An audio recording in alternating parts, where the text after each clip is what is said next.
Okay, Uwakwe, a very good morning, and I'm sure as we are waking up, this is a breaking news coming from koikimedia, just as it's breaking from around the world as well. Today is the 30th day of the month of August, and it seems that if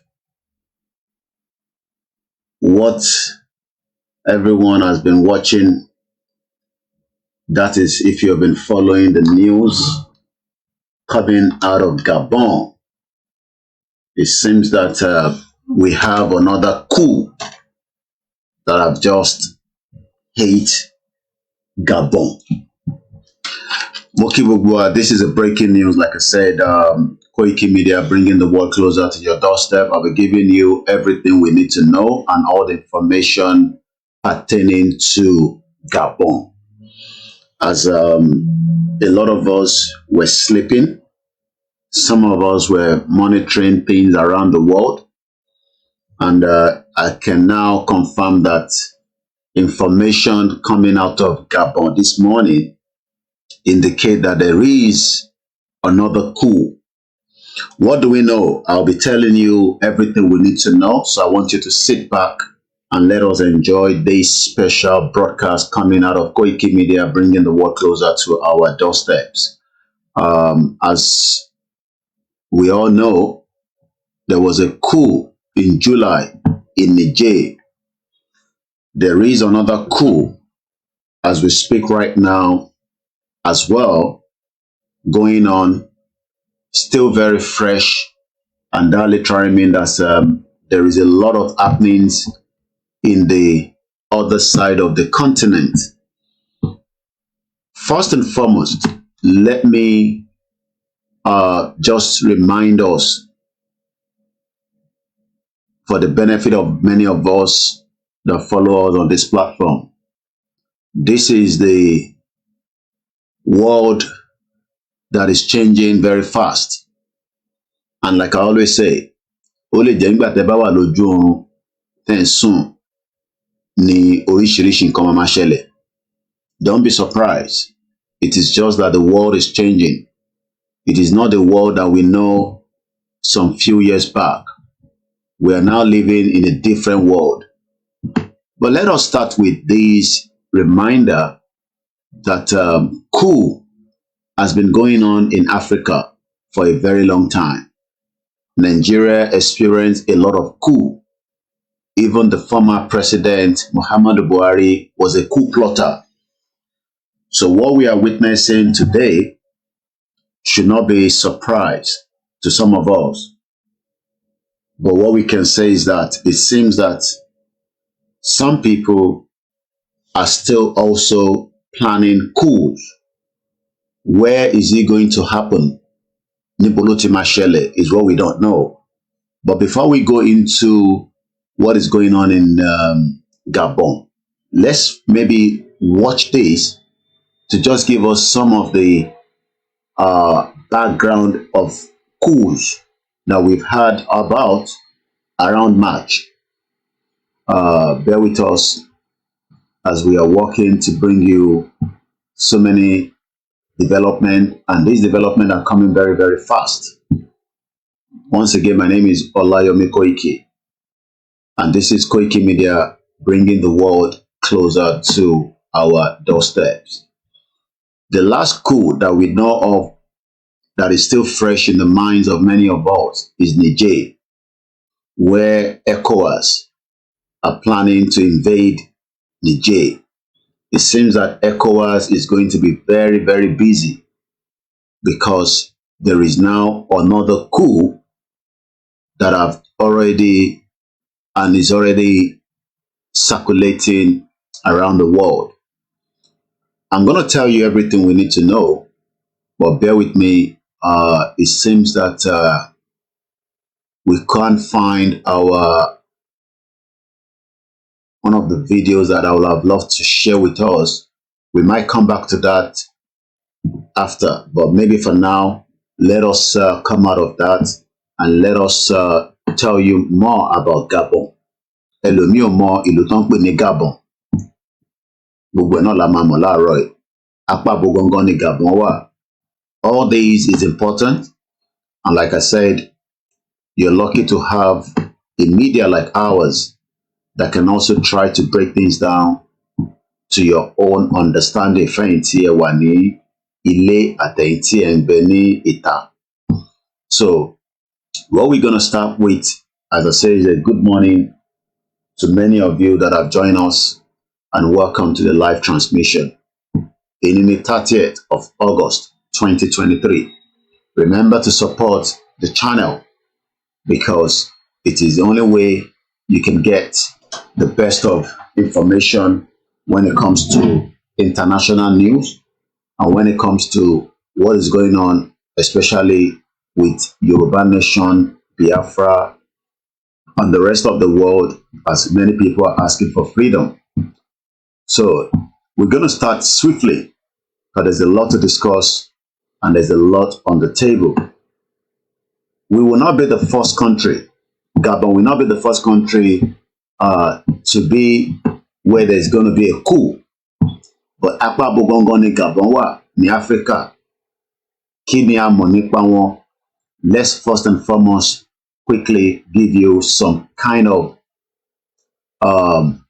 background to Gabon, so that you can also have exclusive debate in sọ̀rọ̀ níta, kẹ́ lè sọ̀rọ̀ with fact, so that in case you are also going to be speaking to your friends and colleagues, ẹ lè fún wọn ní the authentic information, which is why we are here for every single one of you.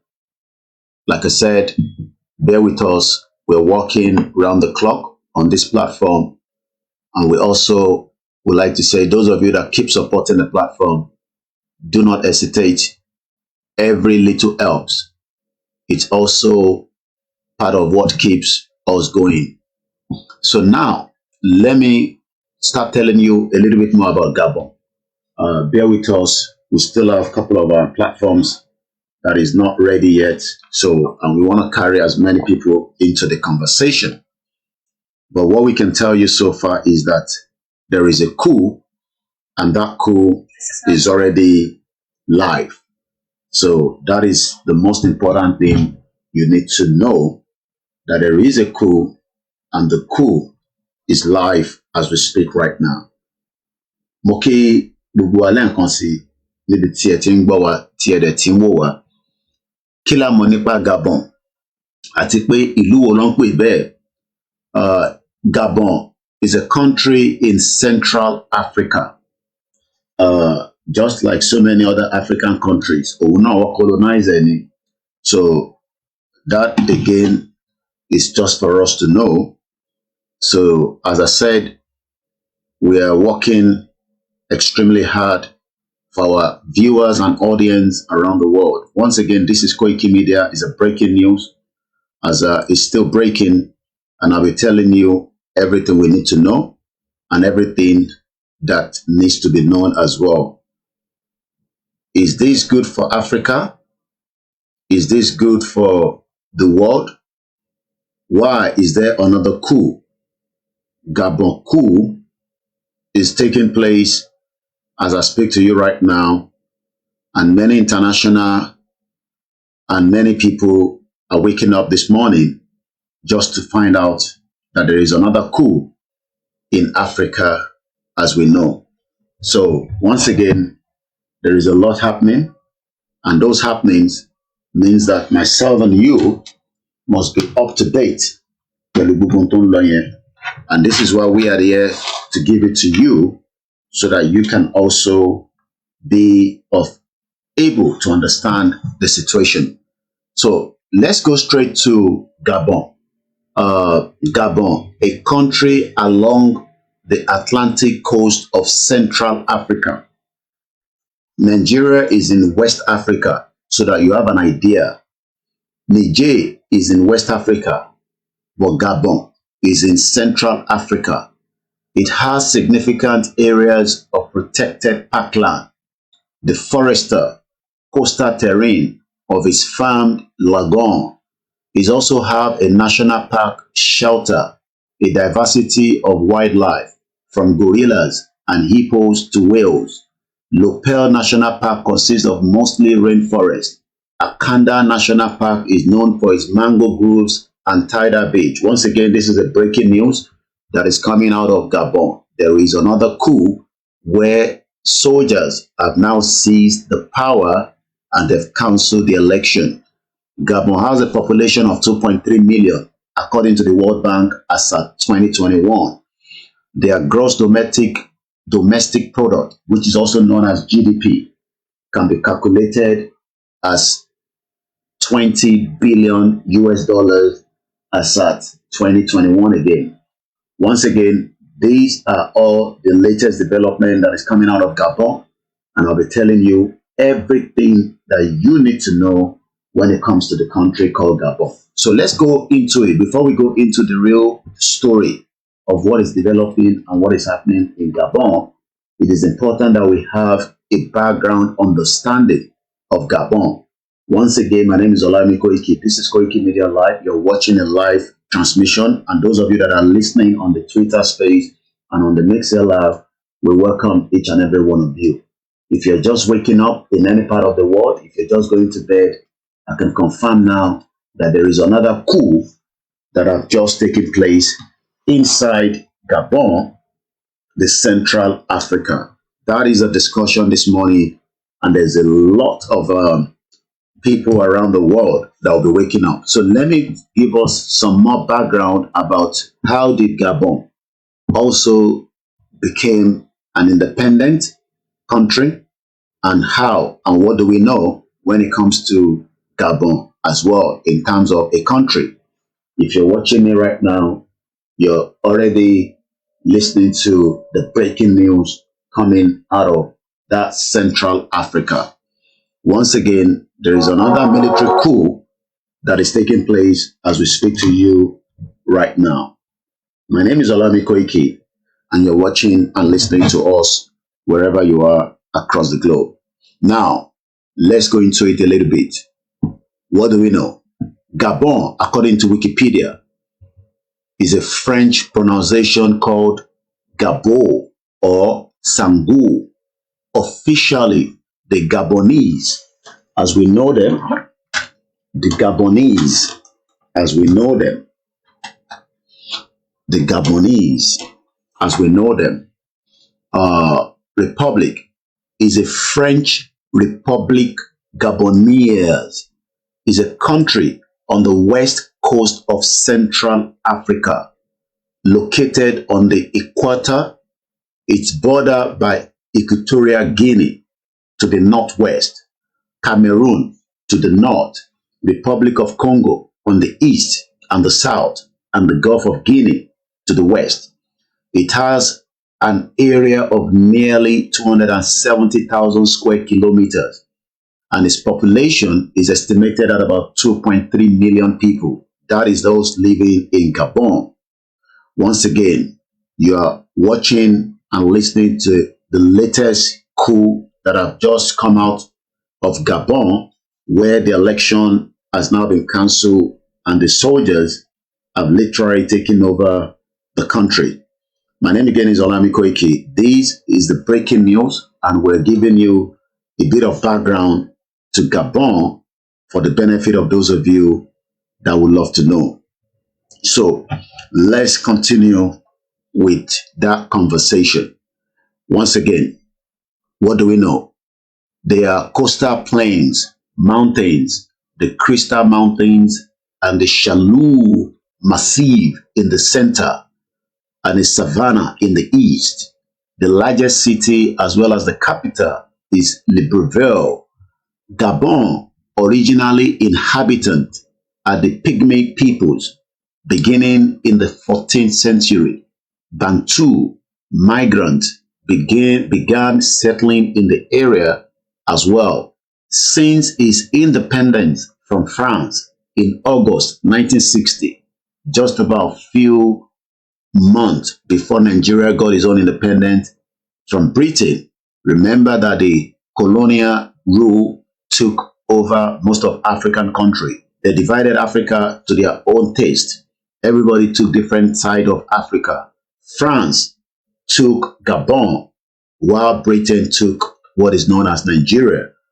Africa has been marginalized for a very long time. France gave independence to Gabon in August 1960, just as Britain gave us our own independence as well on October 1st, 1960. The sovereign state of Gabon has had three presidents. From the information which I'm going to be sharing with us, it seems that a particular family has controlled power for a very long time. All that we're going to find out later on in the course of this program. Once again, uh, if you like to support the media that we are running from, which is koikimedia, you can do so by supporting us voluntarily through whatever means that you can. You can go on our website www.koikimedia.com, and all the details on how you can support are all in there. Also remember, we're live on Twitter Space, we're live on the MixLR, we are live on YouTube, we are live on Twitter on its own, we are live on the two Instagram, and as I said, independent media like ours needs as many of your support so that we can be able to reach many more and also give you a different perspective away from the mainstream media that will tell you exactly what you might not be pleased to be hearing. Let's go back again to Gabon. Now that we know that Gabon had their independence from France in 1960, they've had three presidents since since uh, since then. In the 90s, it introduced a multi-party system. And the reason why you have to get this background is because if I go straight into the coup, nobody knows what is Gabon. Nobody has a background. So it is important that we start with the history, the background of Gabon, so that it can help you when you are speaking with your colleagues or friends, or you are having discussion as well. It's going to be of benefit to you. So that Kemakoloma in TM. At least now you can tell anybody that, wow, I know that Gabon got their independence just 2 months, because we are still in August. So September, October. So it's 2 months before Nigeria got independent. Gabon had their independence before our own. Let's go back. They also have in the 90s what they called multi-party system and a democratic constitution that aimed for a more transparent electoral process and a reform from governmental institutions. Despite these, the Gabonese Democratic Party, PDG, almost like PDP, but this one is called PDG, remains the dominant party. The official language, again, is French. They've removed our main African language, and just like Britain gave us English, that is the same thing in Gabon. Gabon is speaking French rather than speaking their own language. Remember, the colonial era destroyed Africa for their own selfish gain, just like France, rather, Britain, German, Netherlands, all these colonial took different part of Africa for their own selfish interest. But today, it seems Africa is waking up, and the breaking news coming out this morning indicate that there is now another coup in Gabon. Let's continue. Their official language is French, but Bantu ethnic groups constitute around 95% of the country's population, just like we have 351 different ethnic groups in Nigeria. We have the Igbos, the Hausas, the Yorubas, the Kanoris. We have different ones, but we also know that we have the three major ethnic groups, which is Igbo, Yoruba, and Hausa. Their population also is 95% of Bantu ethnic groups. Christianity is the most widespread religion, We know all the background when it comes to Christianity. This was what the foreign colonial did by bringing us religion and taking away our own traditional religion. So it's not just in Nigeria. You're now hearing that the same thing is happening in Gabon. They have a lot of Christians, practiced by 75% of the population. They also have what they call with petroleum and foreign private investment. It has the fourth highest HID. Let's find the meaning of the HID, or sorry, HDI. So, from what we are told, the Human Development Index, HDI, is a statistics composite index of life expectancy. In Nigeria, your life expectancy, like I told you yesterday, is 53. In South Korea is 83. But from what we have been told, Gabon has the fourth highest Human Development Index. It's a statistics composite index of life expectancy, education, and per capita income indicators, which is used to rank countries into four tiers of human development. A country scores a high level of HDI when the lifespan is higher in education and is also higher in, let's just read this, and is also higher when it comes to income indicators, which is used to rank countries into four. A country scores a higher level of human development index when the lifespan is higher in education, level is higher, and gross national income. So let's go back again to Gabon as a country. All these that we're telling you is almost the same problem that all African countries is going through. Let's continue. Also, in the region after Mauritius, Seychelles, and South Africa, I know that Nigerians are not allowed to go to Seychelles anymore. Our passport does not make any impact in our lives. South Africa, you need to get a visa. As Nigerians, you're not likely to get a visa because Nigeria, as we know, is not the country respected anymore in African eye. And the fifth highest GDP per capita in all of Africa after Seychelles, Mauritius, Equatorial Guinea, and Botswana. Its GDP grew by more than 6% from 2010 to 2012. Now let's go to a bit of history of Gabon. Pygmy peoples, according to Wikipedia, the African pygmies or Congo pygmies, variously also Central African foragers, African rainforest hunters, gatherers, or forest people of Central Africa are a group of ethnicities. Remember, we all have different ethnics, but the West, during the colonial era, forced every African to live together when we could be different countries like we have Norway, Denmark. All these countries are not special as Africans as well. But unfortunately, we have been told lies for a very long time that we must remain in this enclaves continent because it is too big to be divided. It's a lie. Africa can be divided to many countries and the world will contain every one of us. But unfortunately, as we know in Nigeria today, while some of us are agitating for the right to self-determination, some are saying, why do we want to break away from Nigeria when countries that are smaller in European countries are operating on their own? Now we have a bit of understanding of that the same Gabon also have what they call ethnic people. Let's go further.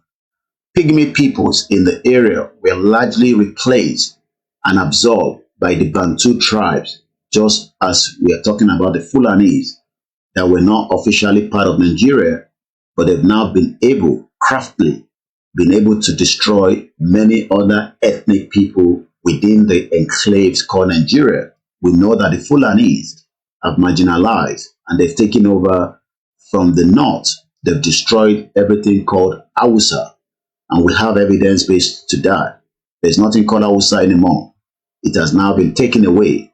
Most of the governors in the north, not every one of them, but most of them are not real Hausas. They are Fulanese.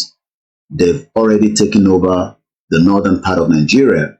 Their next phase is to take over the southwest, the middle belt, and the southeast. And we must stop that before it gets to us. Let's continue. So we know that the Bantu tribes, as they migrated, I'll take that again. The Pygmy peoples in the area were largely replaced and absorbed by the Bantu tribes. Remember at the beginning there, I told you that the Bantu, maybe even the president that has been there for a very long time is from that tribe. And that is why they don't want to leave power. Just like we know that the Fulanese wants to marginalize the remaining two major ethnic groups. Even the Hausas, I wouldn't even say the two because Hausa also is one of the biggest ethnic groups, in Nigeria. By the 18th century, a Mayan-speaking kingdom known as the Kingdom of Orugun formed as a trading center with the ability to purchase and sell slaves. You can see that selling slaves is not just only in Nigeria, it also took place in Gabon from this information that we are sharing with you this morning. And the fall with the demise of the slave trade in 1870s. Explorer Pere Savogona de Brazil, remember we have so many of them like that, that kept on exploring.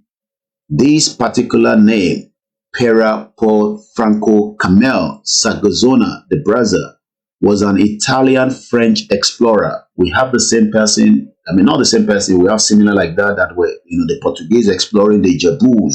Remember, Baba Bakintoye told us that during the 1500s. These guys were moving around looking for what was not lost, but eventually they got what was not lost because they took Africa away from the real indigenous people. He was an Italian and a French explorer.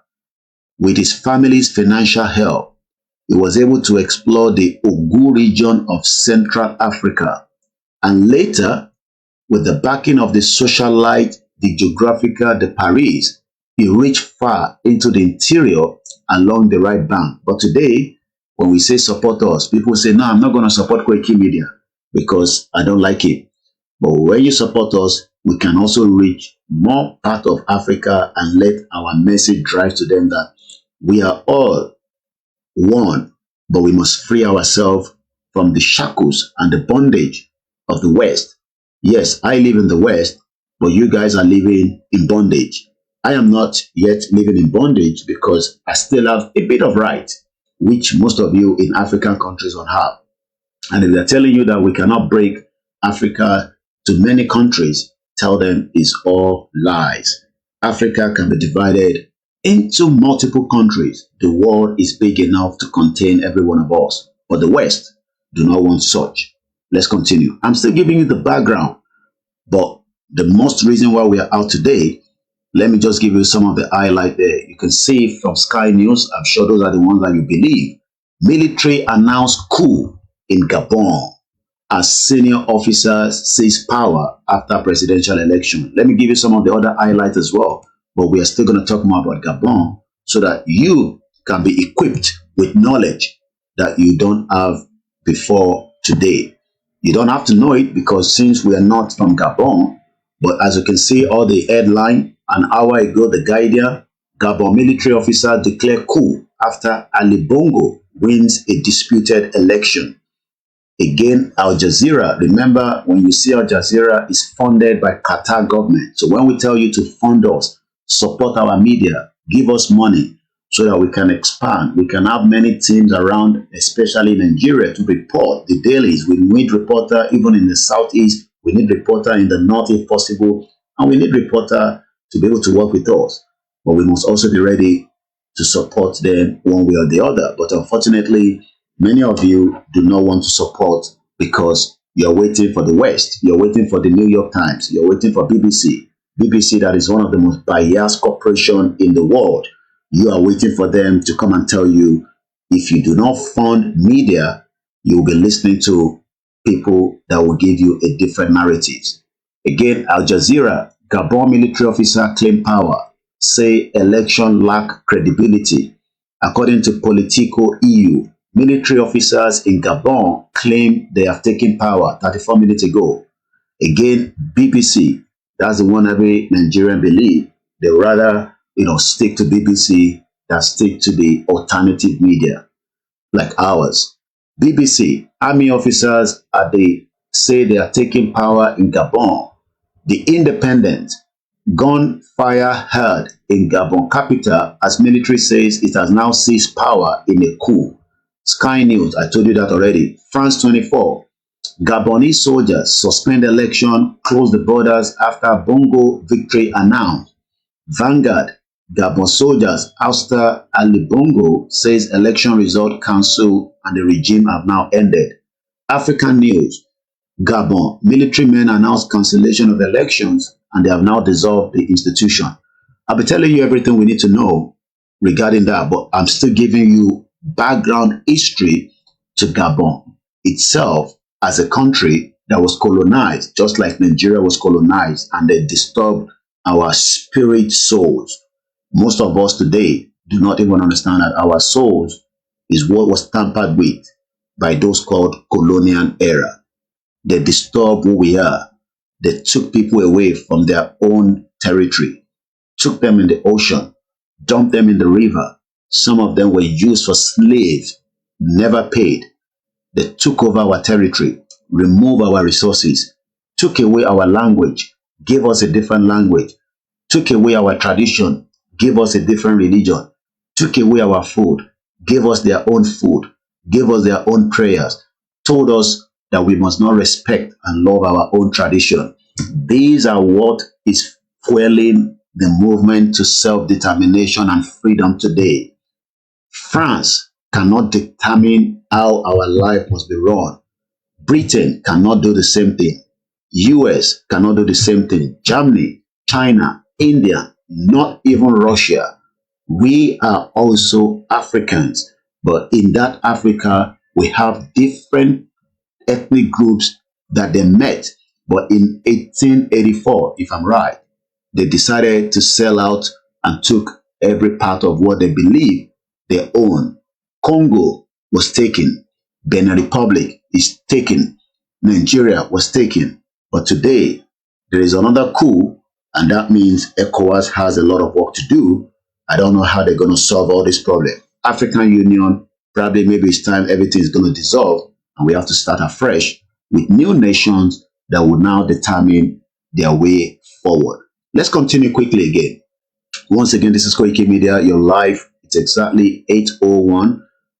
This development, I've been watching it when the news broke out, but we want to be sure before we come out live because we don't want to come out and give you a false news. Now that we know that the news is already out there, we are also sharing that with so many of you. Again, remember, support us, fund our media. It will be of benefit to not just you, but to humanity. It does not matter how small, how big.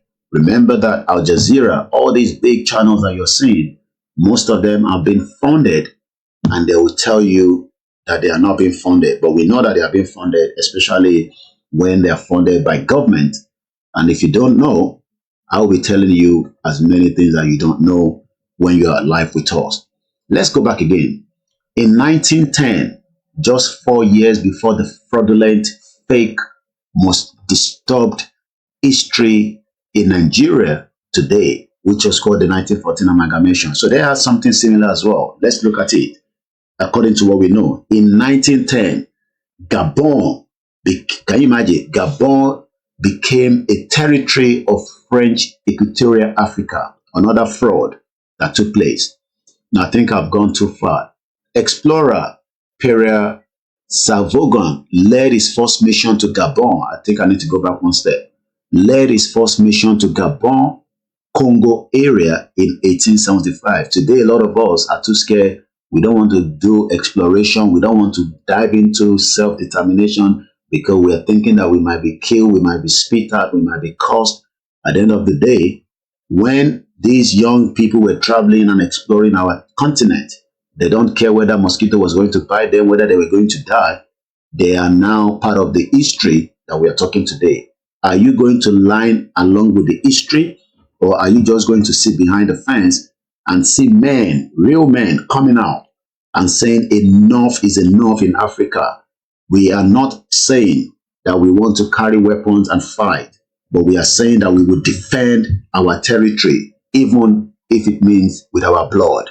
But some of you are not real men. You come out and try to spit into those that are real men. The real men like Mazin Amdekano, the real men like Chief Dr. Sunday Igboho, the real men like the government in exile of the Biafra Simon Ekpa, the real men like Professor Adebanji Akintoye, the real men that are out there in that part of Africa, wherever they are, and they are saying enough is enough. We must take back what belongs to us. Are you going to be part of the real men? Are you going to be part of the real women? Which side are you going to be? Are you going to be inside your house, like we had one of our media in Nigeria saying, when Igboho was going to Igogon, he locked his door, asked his wife to cook for him. Those are not real men. These are puppets to the West. But yet, majority of you will go and listen to them. Igboho is a real man. Nnamdi Kanu is a real man. Kidnap, rendition. And if you don't know, yesterday news was a blessing for me.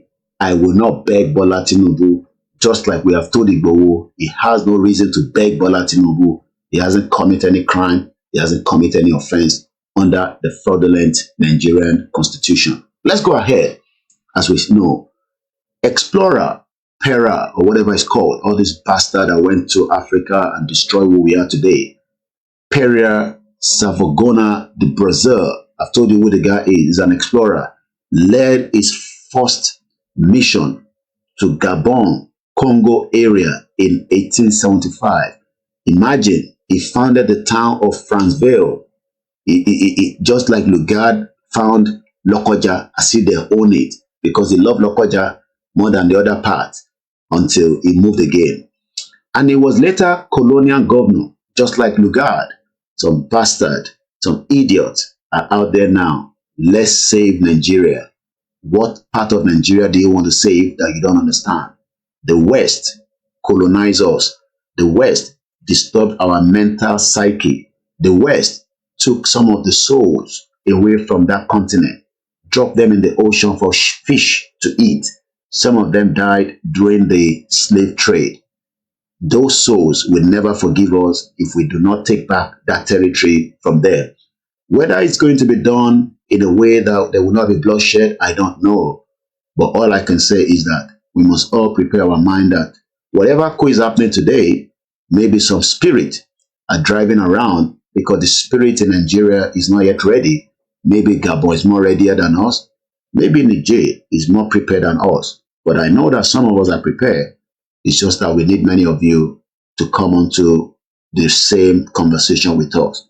Forget about the election in Nigeria. It is too late to save election. Election cannot solve the problem. Let everybody come on the round table and do a velvet divorce, and there will not be any reason for a bloodshed. If that doesn't happen, we must prepare for whatever case that's going to happen. Let's continue. Some Bantu groups live in the area when the France officially occupied it in 1885. In 1910, like I said, just 4 years before the fraudulent 1914 amalgamation, Gabon also became a territory of the French Equatorial Africa, a federation that survived until 1958. In the World War II, the Allies invaded Gabon. Do you imagine that? They invaded Gabon. The Battle of Gabon, also called the Gabon Campaign, occurred in November 1940 during the World War II. The battle resulted in the forces under the orders of General de Gaulle taking the colony of Gabon and its capital, Libreville, from Vichy, France, and the rallying of the French Equatorial Africa. They were just using Africa as if they own it. And that is why today we are so happy, especially with the current situation in Niger. This is another one in Gabon. When is there going to be the next coup? I don't know. Your guess is as good as mine. Like I said, while some of us were sleeping, you're waking up as countries, continents, things are changing very fast. Let's continue. Again, Gabon, in the order to overthrow the pro-Vichy France colonial administration. On 28th of November 1958, Gabon became an autonomous republic within the French community.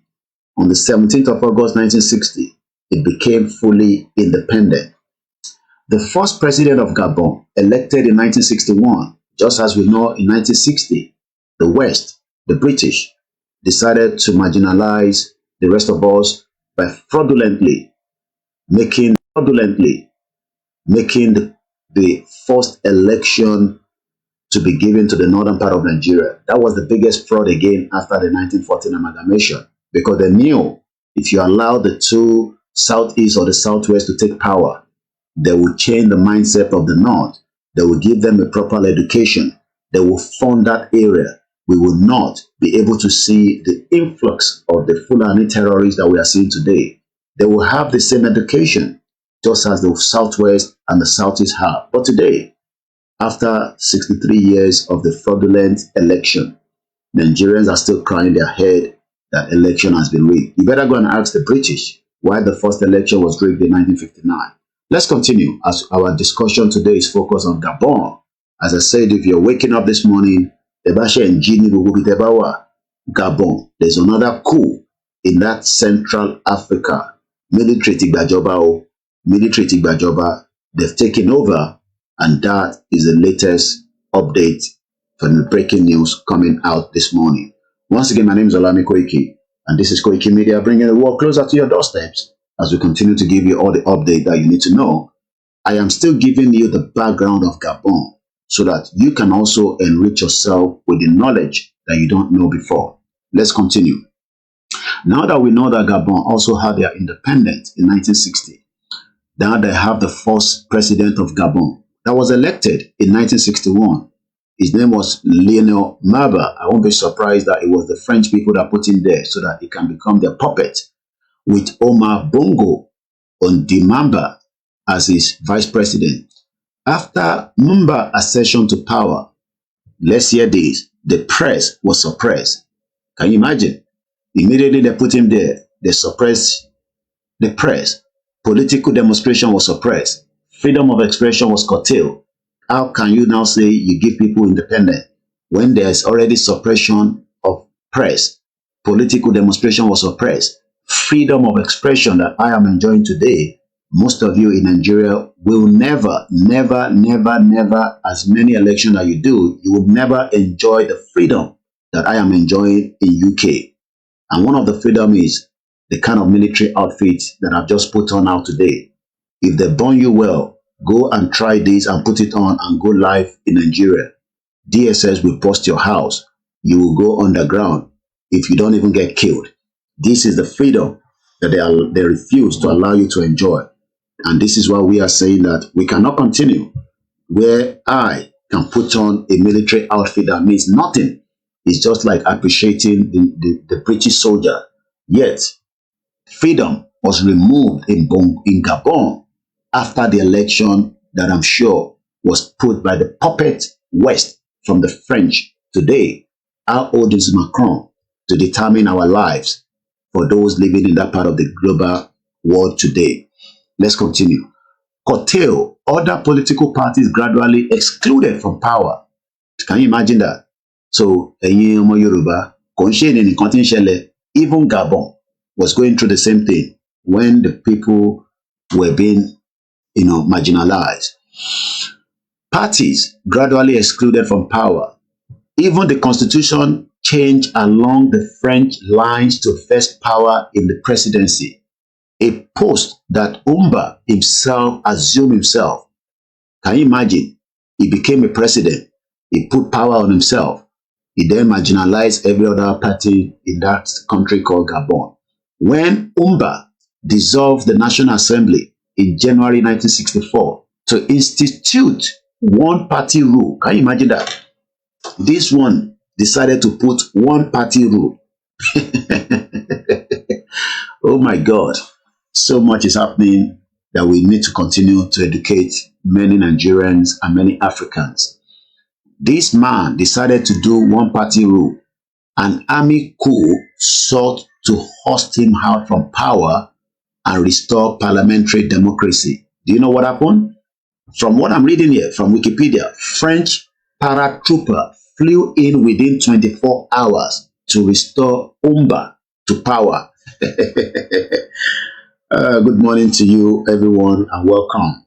I'm charging this phone. That is why the phone is upside down for those of you on Olayomi Quick Instagram. If otherwise, you'll not be able to enjoy it. So just bear with me the way the phone is. As long as you can hear me and you can still see a bit of my face. Shout out to those of you on our Mixer. Quite a lot of you have joined us, especially our Biafra brothers that love to listen to the real truth.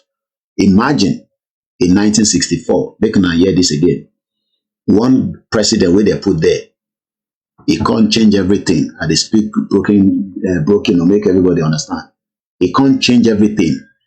Army can't take him out. Within 24 hours, French paratroopers, do you know what they call paratroopers? Flew in within 24 hours to restore Umba to power. This is what they're telling Bola Tinubu to do, your president, that you must take Niger back for us. Send ECOWAS soldier, even if 300 of them die, even if 1,000 people die, innocent soldiers, we want Niger back. And Mali and Burkina Faso say, if they're born on our well, make una they come. We they wait for you now. He's saying Bola Tinubu is slowing the situation down. I don't know why. I want him to go in accordance as quickly as possible so that we can see action movie in real life. Yeah, people will die, but you will know that water pass Gary, even if Nigeria has all the what it takes as under ECOWAS to invade Nigeria, you will know what they call war. We think saying a moi moi. So let's continue with this. So this man, where the president in 1961, military removal, French sent their own paratroops. They flew into that country. You know, it's a small country. And you know what happened? They restored the president back to power. After days of fighting, the coup ended and the opposition was imprisoned with protests and riots. This was all happening before me I was born. So whatever you are seeing in Gabon today, just know that it has been happening like that. Maybe French will now send more soldiers this afternoon, tomorrow, to bring back their puppet president that have been put in there for too long, to take resources that doesn't belong to them, to make life unbearable for many people in Gabon. We will wait and see. The world is changing. There's now a new world order.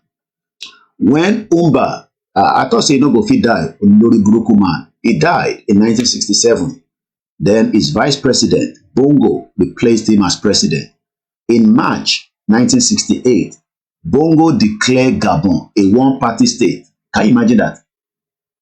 The vice president will take over, continue from the same thing where the other one they do.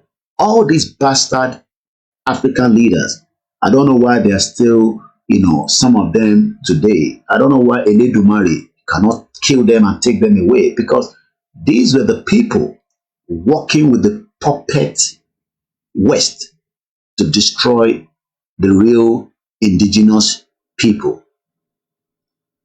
The vice president took over in 1968.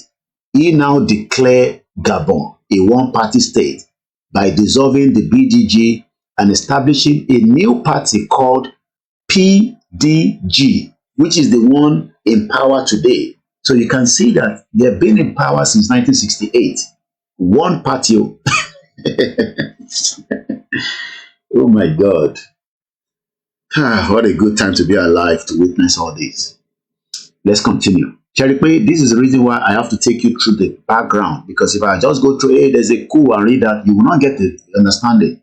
Now we know that there's one party system that has been in power since 1968. That was 8 years after the fraudulent independence in Nigeria. Again, Bongo replaced the president of Gabon after Coup. Ìmí wọlé, èyí tó wọlé yẹn, ó wá ṣe tán pè ní one party system.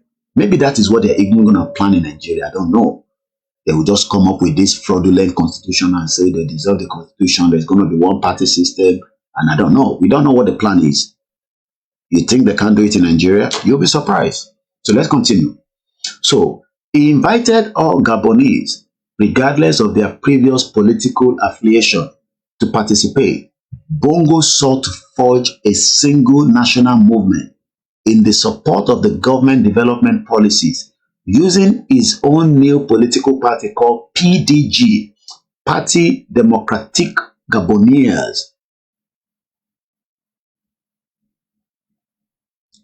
as a tool to submerge the regional and the tribal rivalries that had divided Gabonese politics in the past.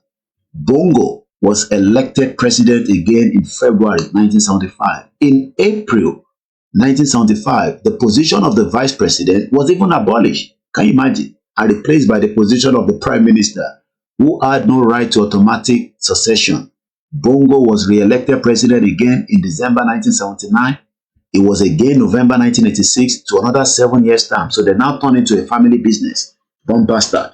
You can see why Africa has never developed for a very long time. In 1990, economic and discontent and a desire for political liberation provoked demonstration. I can imagine people will be fed up after a while because in the 90s, more people that are, born in that era will now be asking questions. This man, you've been there for too long. You become very old. Why don't you want to go? This is what fuel, so I think somebody just sent us coffee. I hope I'm right. I had the sound.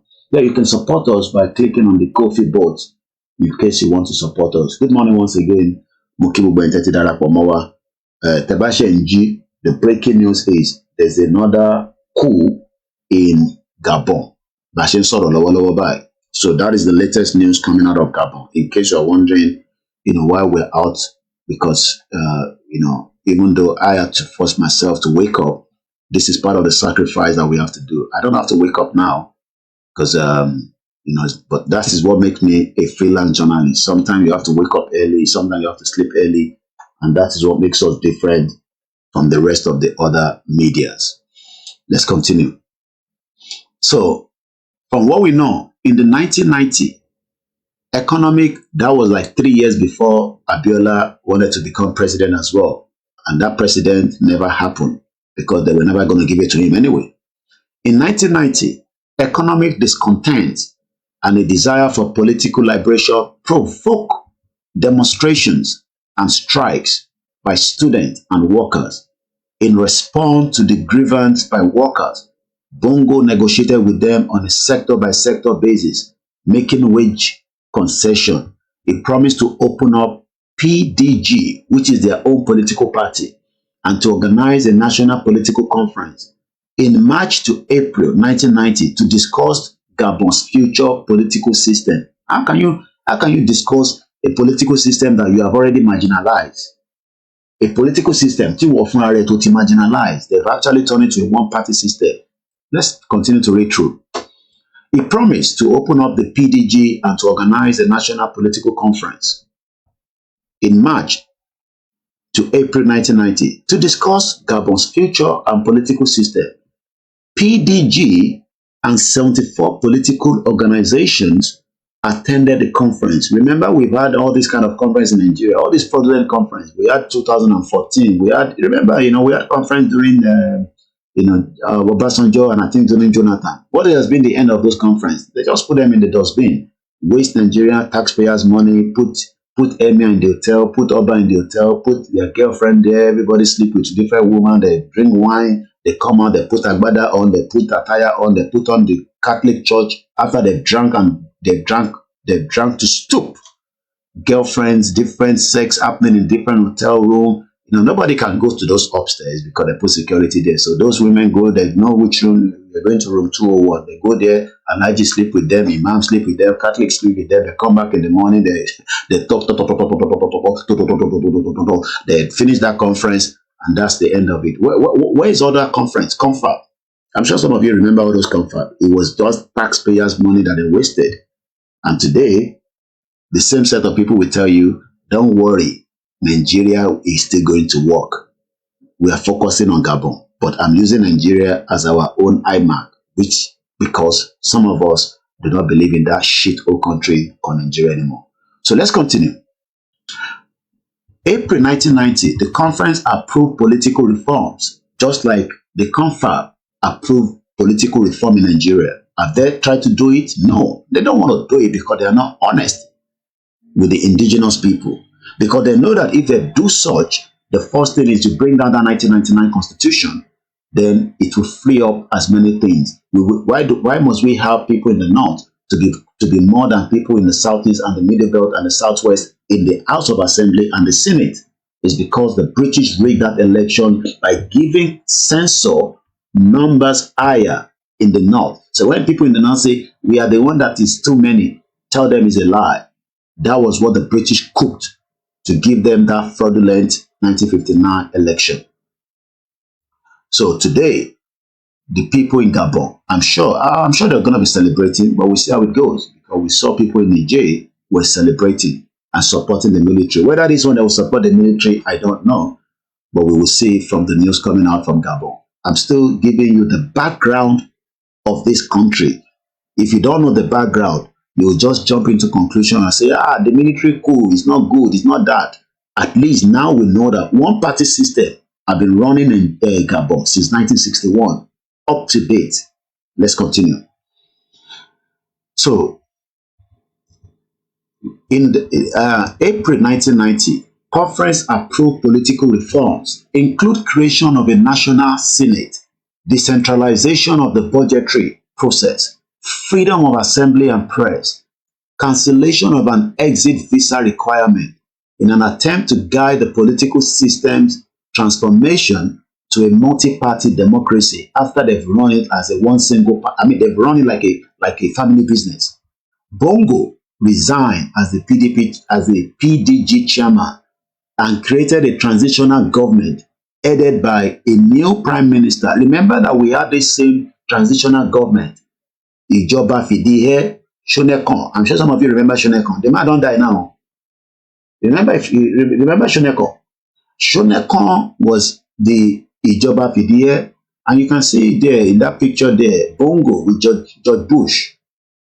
Bush did not care whether this man was running the country like his own father business, but he welcomed him to Oval Office in May 2004, according to the picture in front of me.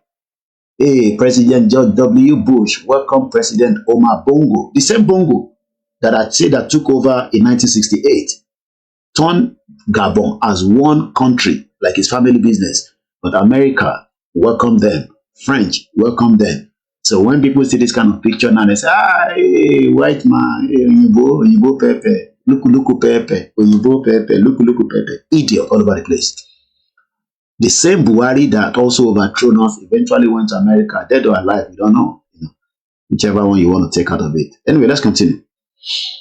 So he resigned as the chairman, and he now gave it to the new prime minister, Kasima Oye Umba.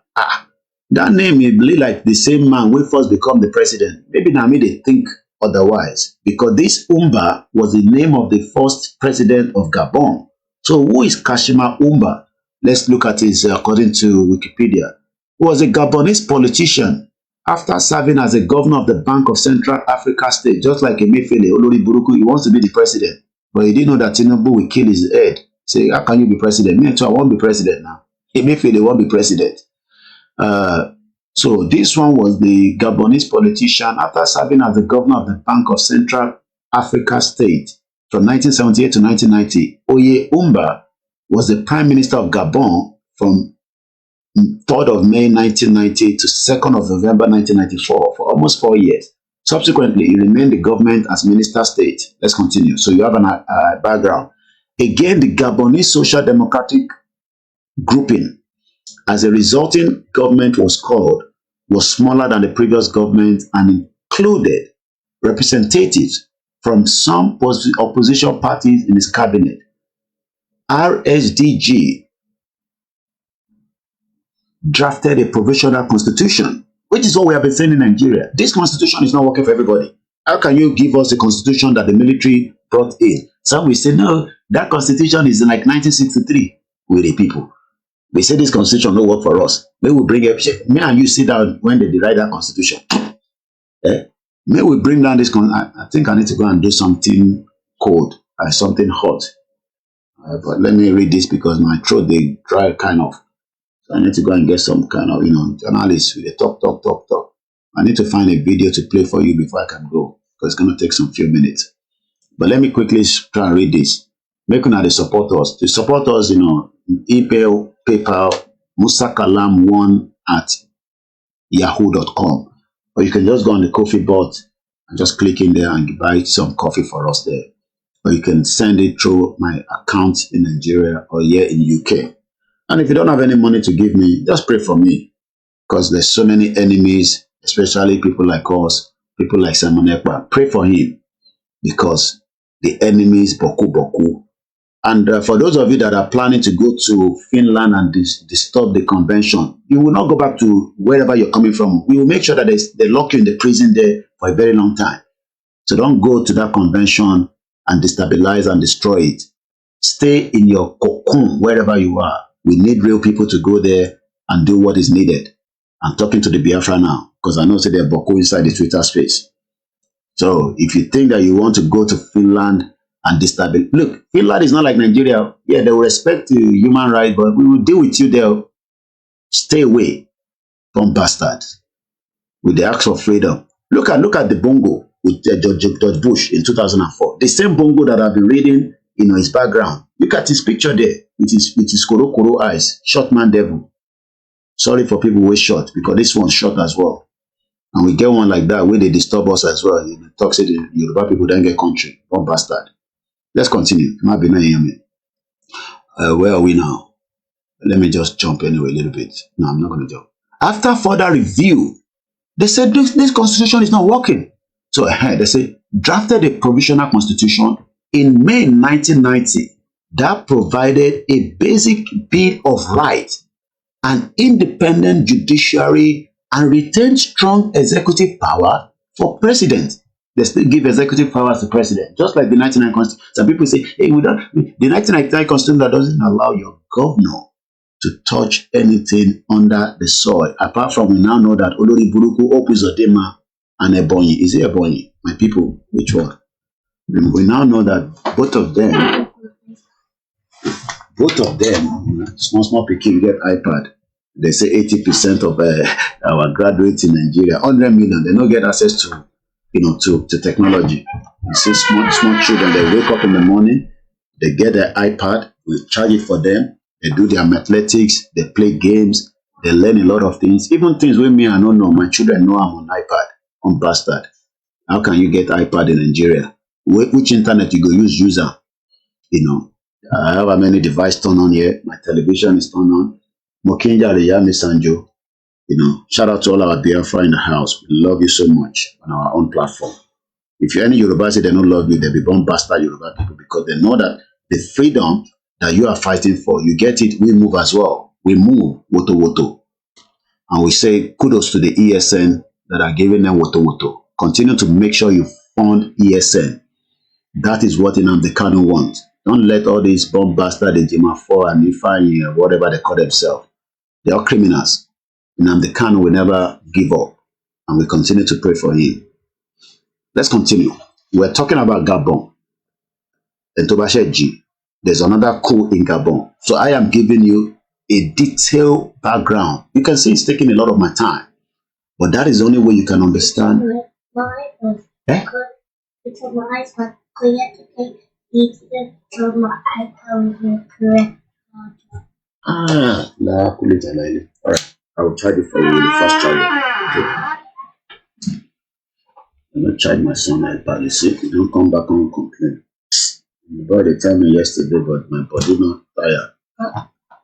So anyway, fast charger with in another 1 hour now will be up and running. So that you see, that's imagine if I don't get light in this house, how I go charge the iPad now. Many of you live in darkness in that shit to support Biafra. I don't want Biafra. They Fulani, they cut your head.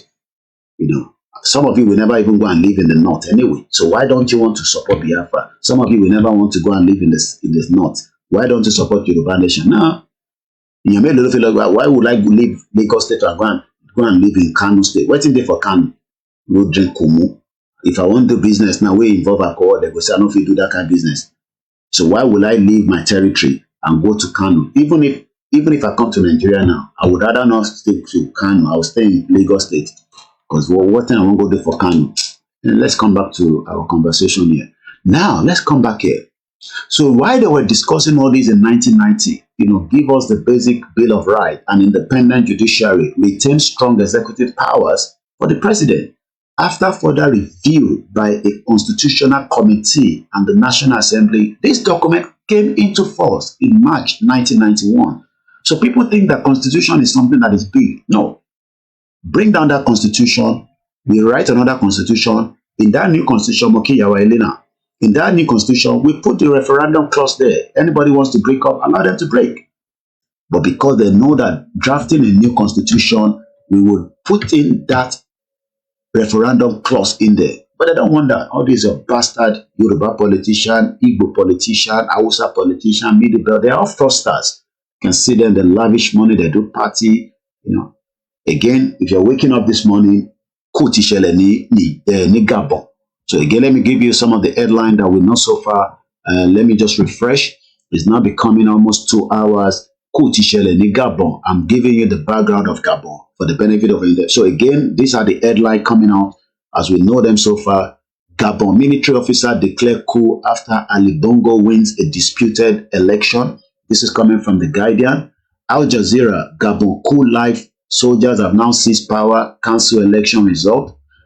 Financial Times, military leaders seize power in the oil-rich Gabon. So they get Boku oil. We never even get there. BBC, army officers are they taking power? Says they are taking power in Gabon. Sky News, military announced coup in Gabon as senior officers seize power after presidential election.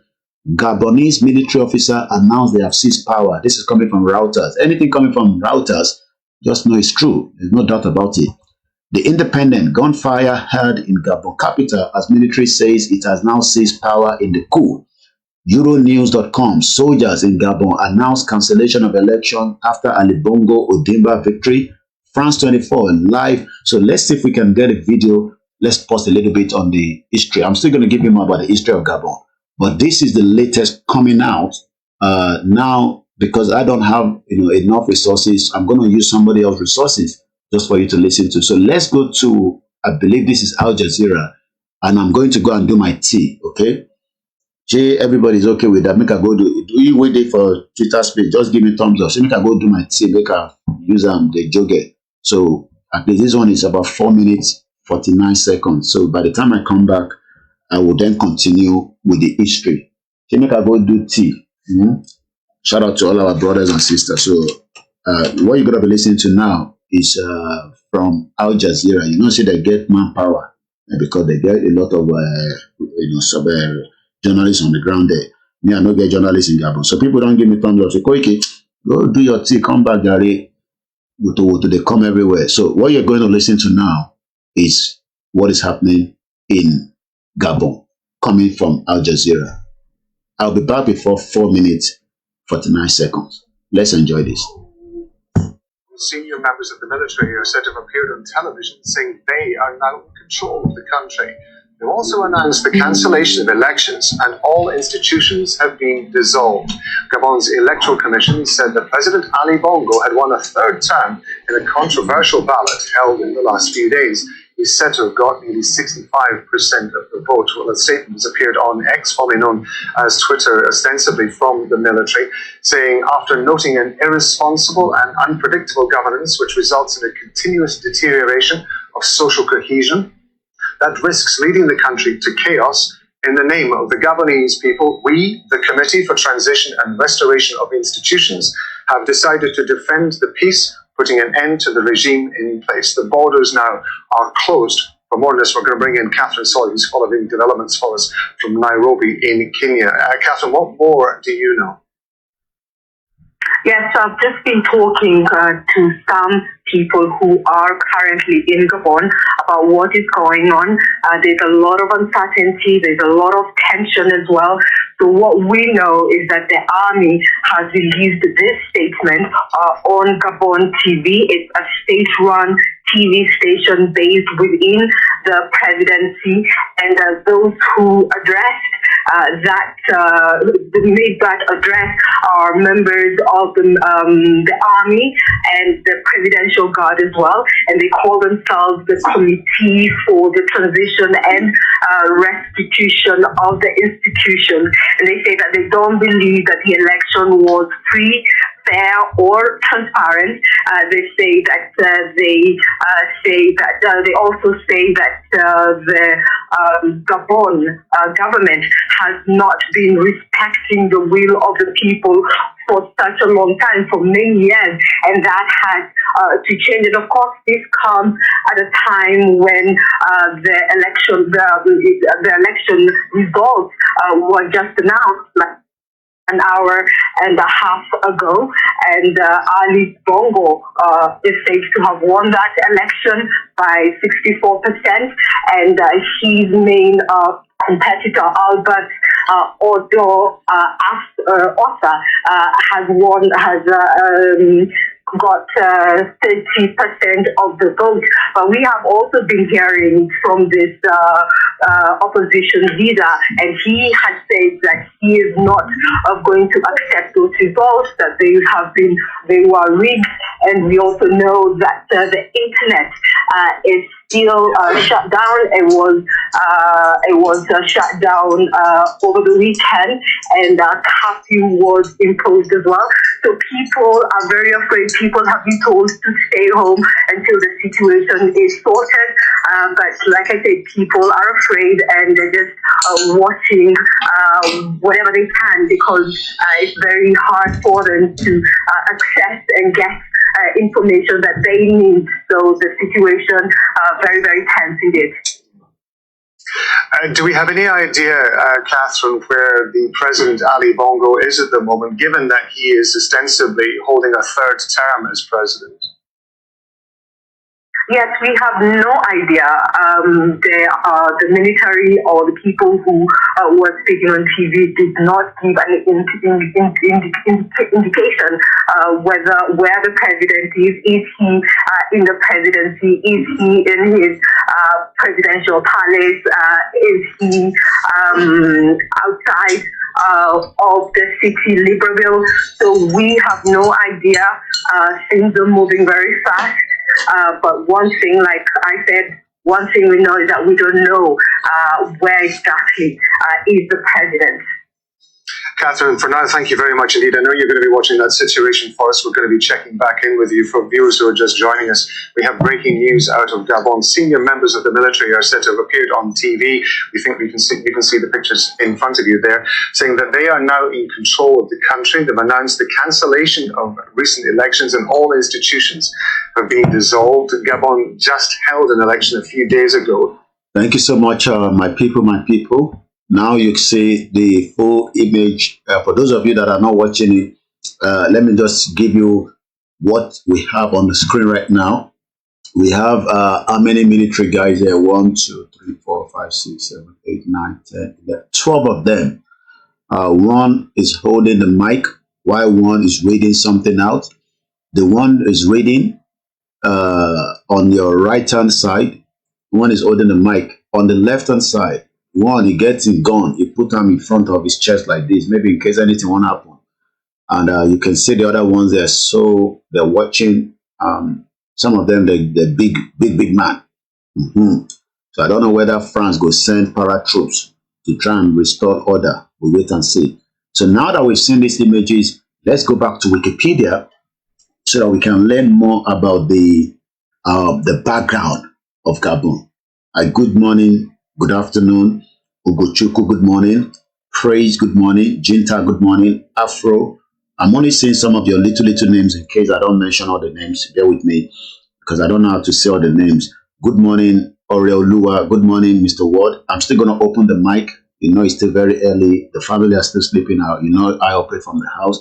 So I'm trying not to raise my voice too much so that I don't wake, especially my wife, because she allows me to do what I do, but we still have to respect the family. So, but maybe at about we open the line for you to call in and speak to me. But for now, please bear with us. That's why I don't want to raise my voice. Apart from the two little ones that have woke up. Omoda Milari, good morning. Mamawa Elena, good morning. And as many of you that have joined me, I say good morning from different platforms. I know a lot of you are using Simon, so I say all the Simon, good morning. Biafra, good morning. Wale, good morning. Mr. Tony, good morning. Even those of you that believe in APC, good morning. If you believe in PDP, good morning. If you're waking up, yes, there is a coup in Gabon. Golden, good morning. Mrs. Grace, good morning. I respect all our mothers, especially mothers that want freedom. No be the mother where they tell you, say, go support PDP, APC. You see also mothers in Biafra. I see them, the Biafra mothers, especially when I was going out in the protest with them. You see them that come out, in their regular, just like the Yoruba mothers as well. Alan Conde, good morning. Mr. Shegun Wano say Yoruba sovereign nation is an ideal time. It has come. Omobalaji say Yoruba, let us wake up. Now let's go back again so that we can learn more about this country. It's a beautiful continent, Africa. Gabon is beautiful, but unfortunately it's controlled by the people that are puppet to the West. And this is why we are having what we're having today. Clement, this my brother, as he dey be here with me, he dey spend money all the time. I see when he send money through PayPal. May God bless you, Mr. Clement. We appreciate you. Every now and then he keeps sending, his own donation through our platform, and we appreciate it. So yeah, 2.3 million is the population of Gabon. Not a very big population, but when you look at that population, compare it to other European country, Gabon should be doing very well, especially when we are told that they have a lot of gas and oil. We will get there. So we've got to the where they were having a new constitution. That is what we read it up to. Now let's continue. Opposition to the PDG. Remember, the PDG is their main political party that have been there since 1961. We are now talking about up to 1990. That is where we are ready to. One party has been there for that long. It's crazy. So opposition to the PDG continued after the April 1990 conference, and in September 1990, there was 2 coup d'etat attempts. So it is not the first time that they are having coup in that region. A coup d'etat, or simply a coup, which is what has happened right now, is an illegal overt attempt by the military or other government elite to unseat the incumbent leader. A self-coup is when leaders have come to power through legal means. Well, Buhari was there. Nobody said anything. He came back even with Agbada, dead or alive. So this is not the first coup attempt. This is like probably maybe, I don't know, the third one. But we know that in 1990, around September, there were 2 coup attempts, but they were uncovered and aborted. When there's something is aborted, that means it never took place anymore. With demonstration after the death of an opposition leader, the first multi-party National Assembly election, can you imagine, in almost 30 years. Remember, we're talking from 1961. From 1960 rather, a guy named Uba, MBA, was running the government like his family business. He died in 1968. The vice president took over. The vice president is the one then wait. The picture with George Bush was the vice president in 2004. So that means this guy has been in office for as much as only God knows. But I don't know whether he's the one that was ousted now, but we will find out, because what I've been told, what I read from another Twitter handle was that this man has handed over to the son. They turn it to family business. Bomb bastard. Let's continue. Yeah. Yes? Eh? How many what? Do you want to go and use this phone? Use this phone. No. You wait for your iPad. It's still not charged yet. It's still just 2%.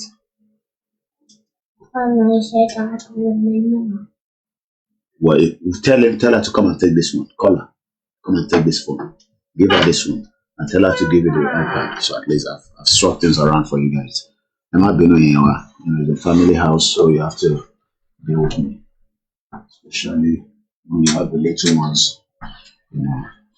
It's not easy, but we give thanks. So let's continue.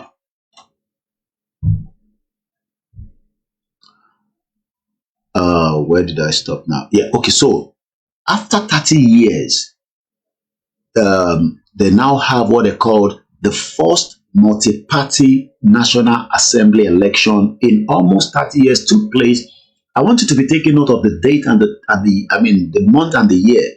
This happened between September and October 1990. Again, with the PDG, which is their main political party from 1961, garnering a majority. Definitely, they've been in power since that time.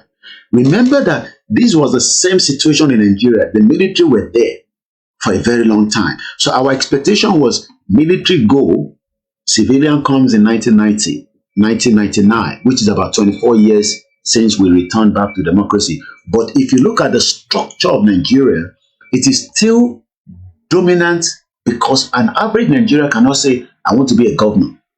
An average Nigerian cannot say, I want to be even a House of Reps. You still have to go through this bottleneck of these cabals. So it's almost the same thing. Even as much as we knew that from 1960 to 1990, how many years was that as well in Nigeria? That's about 30 years as well. It was a wasted time. Yesterday I was talking about South Korea. South Korea, the Babakitoye went to do a presentation in 1982, have surpassed Nigeria today. South Korea is 57 million, if I'm right with the statistics. Their life expectancy is 83.4. That means they will be 83 years old. Their GDP, and let me not say what I don't know. Their passport is number 3 in the world. We talked about it yesterday on our program. South Korea today, their GDP in US dollars is 1.8 trillion. Life expectancy is 83.43. GDP per capita is 34.997.78. Their population is 51. Their passport, according to the passport index, their passport, according to the Enli passport index, is number 3 in the world. Babakitoye was there in 1982, making a presentation when they had their first prime minister or whatever then, telling them that Nigeria has crude oil, but we also have human capacity. Imagine if Nigeria has gone on the right trajectory in 1982 till date, we would have surpassed 1 trillion US dollars GDP. Our lifespan would probably be 100. But today, the shit old country remain backwards because some nonentic want it to be like that and bring everybody to be puppet for them. So let's continue with Gabon. Following the President Omar Bongo re-election, so this is the guy. That is him there. And if you look at the picture with George Bush, Alhaji Omar Bongo Ondimba was a Gabonese politician who was the second president of Gabon for almost 42 years. 4 decades. He was the president of Gabon. Am I being because I'm charging the phone as well, the phone is flat. It was this man, then wait. This picture, some of you cannot see the picture because you're listening to it on the Twitter space. But this guy I mentioned now, named Alhaji Omar Bongo Ondimba, was a Gabonese politician who was the second president after the death of Umba of Gabon for almost 42 years. From 1967 until his death in 2009, Bongo was promoted to key position as a young officer under Gabon first president Leonor Umba in 1960. So he died. So people like that, they can even die. His re-election in December 1993 with 51% of the vote, opposition candidate refused to validate the election result, which is the reason why there's another problem now. You remember that the reason why we're having problem today is because there's a dispute with that election as well. We will get there. I'm still giving you the background. So that when you are talking, you'll not be talking like a beer parlor man. You talk like you have listened to koikimedia because you have got fact to go and defend reason why we need to go as well. Even though we are not doing military coup, but our right to self-determination is an inalienable and must be respected by the government of Nigeria and the international community. Again, following President Omar Bongo re-election in December 1993 rather, with 51% of the vote, opposition candidates refused to validate the election result. There was what they call civil disturbance rather. Violent repression led to an agreement between the government and opposition faction to work towards a political settlement. These talks led to a Paris Accord in November 1994, under which some opposition figures were included in the government of national unity. This arrangement broke down, and in 1996 and 1997 legislative and municipal elections provided a background for renewed partisan politics. PDG, remember these are the main political party there in Gabon, won in the legislative election, and some cities, including Libreville, which is the capital city, elected opposition mayors during the 1997 local election. As Nigeria is still 2 years to return back to democracy, these ones have been fighting like mad. You can see the beauty of what technology is doing for us now. We are now understanding that, so while we are preparing for democracy in Nigeria, some have been going through the wrangling as well in other African countries. You can see why Africa is in a big, deep shit. Facing a divided opposition, President Omar Bongo coasted to a re-election in December 1998. Again, they never tired. Remember, he spent 42 years there. While some of the Bongo's opponents rejected the outcome as fraudulent, some international observers, don't worry about those ones are bastard. Those international observers, they come there, they do what they write up, they do everything, they're gone. They leave you to settle your problem yourself, just like they've done in Nigeria. They write report, they're gone.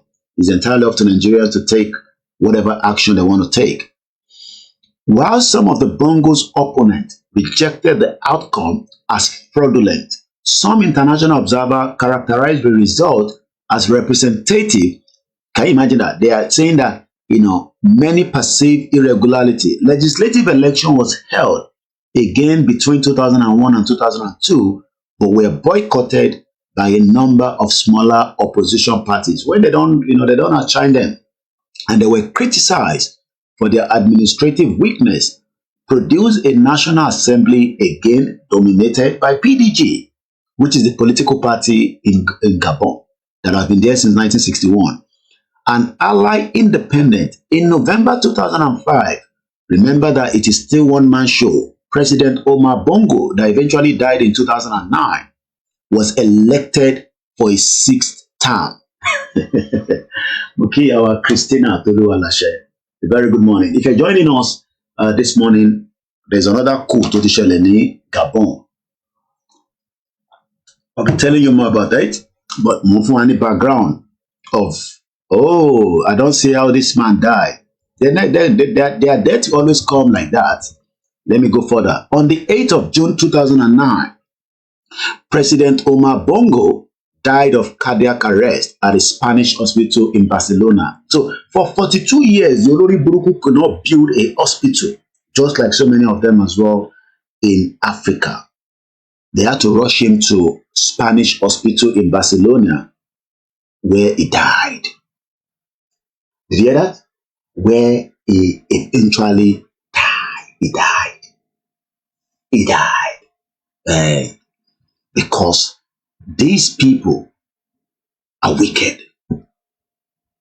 They don't care about me and you. It is entirely up to me and you today to stand firm and say enough is enough. We don't have to do the coup d'etat, but we can do with our voice. We can spend our money. We can spend our time, our energy. And for those that wants to do it, you must support them. Especially those of us that are in the front. support the YSDM. That is the Yoruba Self-Determination Movement. Some of you do not have the balls. Those of us that have the balls will be out every day. Like I said, my mom just went to bed this morning. If I tell you that she is part of my media, she was the one that gave me the news that I'm giving to you right now. My mom gave me this information as early as last night. She just went to bed at 6:30 while I was preparing for the program. That is the sacrifice that some of us and our parents have to curtail in this movement. So when some of you come and start talking nonsense, some of you will probably take a course because you don't know what we have to go through. While I'm sleeping, my mom is awake, watching for news that could be of benefit so that I can come and share it with you. So news thank Bola Roy. It was my mom that told me that is a coup because she had the breaking news before me. Because she also have a Twitter account where she has also registered herself with proper platform, even up to Simon Ekpa. Yes, my mom follows Simon Ekpa back to back. But she was the one that told me about this breaking news before I even knew about it. So when some of you come and talk nonsense on my platform, I just laugh because you don't have the balls. If my mom can be doing that, you, young man, young woman, you are still waiting for somebody to come and tell you to fight for your right to freedom. I pity a lot of you. Let's continue. Again, on the 8th of June, cardiac arrest arrested that man called President Omar Bongo, Lori Brukuman, the puppet of the West. He could not even die in Gabon because he could not build a standard hospital that they would treat him. They have to fly him to a Spanish hospital. Let me see how many hours from Gabon to Spain. Olori Buruku. I'm sure they will use this kind of helicopter or private. They have this jet, medical jet, Gabon to Spain. How long is it going to take you? Gabon to Spain is 9 hours. No. We're not walking. We don't want by road, by air. Fly, air. Flying time. If you go, how long is a flight from Gabon to Spain? I'm just giving you how this man died. They have to take his body all the way from Gabon on an 8 hours. So let's even say they were using a private jet. You cut it down to probably about 6 hours. Not more than that. Because private jet goes faster than the normal jet. The normal Airbus or whatever they're going to be using. 8 hours, 25 minutes. Let's even cut it down to 6 hours. So they have to take a president that was there for 42 years. They have to take him to Spain for medical treatment. Just as Governor Keredolu, as we speak right now, is in Germany. Just like Buhari comes to London. Just like Tinubu goes to France. Is it not a shame for all these individuals? They can't build a hospital to look after their health. So maybe they didn't even know that one day they will. Everybody can fall ill at any time, but they don't see that way. So on the 8th of June 2009, President Omar Bongo died of a cardiac arrest at a Spanish hospital in Barcelona. In accordance with the amended constitution, Rosie Francis Rugombe, the president of the Senate, became an interim president 2 days after, on the 10th of June 2009, just like they wanted to protect the death of Yaradua so that Jonathan could not become the president. Eventually, that was exposed. They wanted to do abracadabra, just like some of the Biafra believe that Buhari died anyway. So, but what makes different? Dead or alive? What makes different? History will remember some of us. Let's continue. The first contestant elections in Gabon history that did not include Omar Bongo as a candidate were now held on the 30th of August, just after the death of Bongo, with 18 candidates for the president. This is where another wahala will start. The lead up to the election saw some isolated protest. Omar Bongo's son, can you imagine, is now the ruling party leader, which I believe is the one that is still there now today. I will get there in just about a few minutes. Omar Bongo, remember the father died of cardiac arrest. Just like some of you are waiting. When their father died, they'll bring their children to come and run over you. You don't know. You think Sheyi Tinubu doesn't want to be a governor in Lagos State. He wants to be a governor so that he can have more power one day. It's just a matter of time. Big Sammy Favor, good morning, my brother. How are you, sir? Prince Adebayo Shito, good morning. Let's continue. 18 candidates wanted to contest, but there was some individuals that were more of interest, and that individual is called Omar Bongo's son, the ruling party leader, Ali Bongo Odima. Now, let me give us a bit of background of Ali Bongo, because this is the son. Remember, the father died. Ali Bongo Odima was born on the 9th of February 1959, sometimes known as Ali Bongo, is a Gabonian politician who was the third president of Gabon from 2009 until August this year. Make I remove that image of Gabon way there behind me so that you can see his face properly. Let me put it down like this, so that some of you watching on the social media, that's his face. This is the one that they've now overthrown. His father was there for 42 years.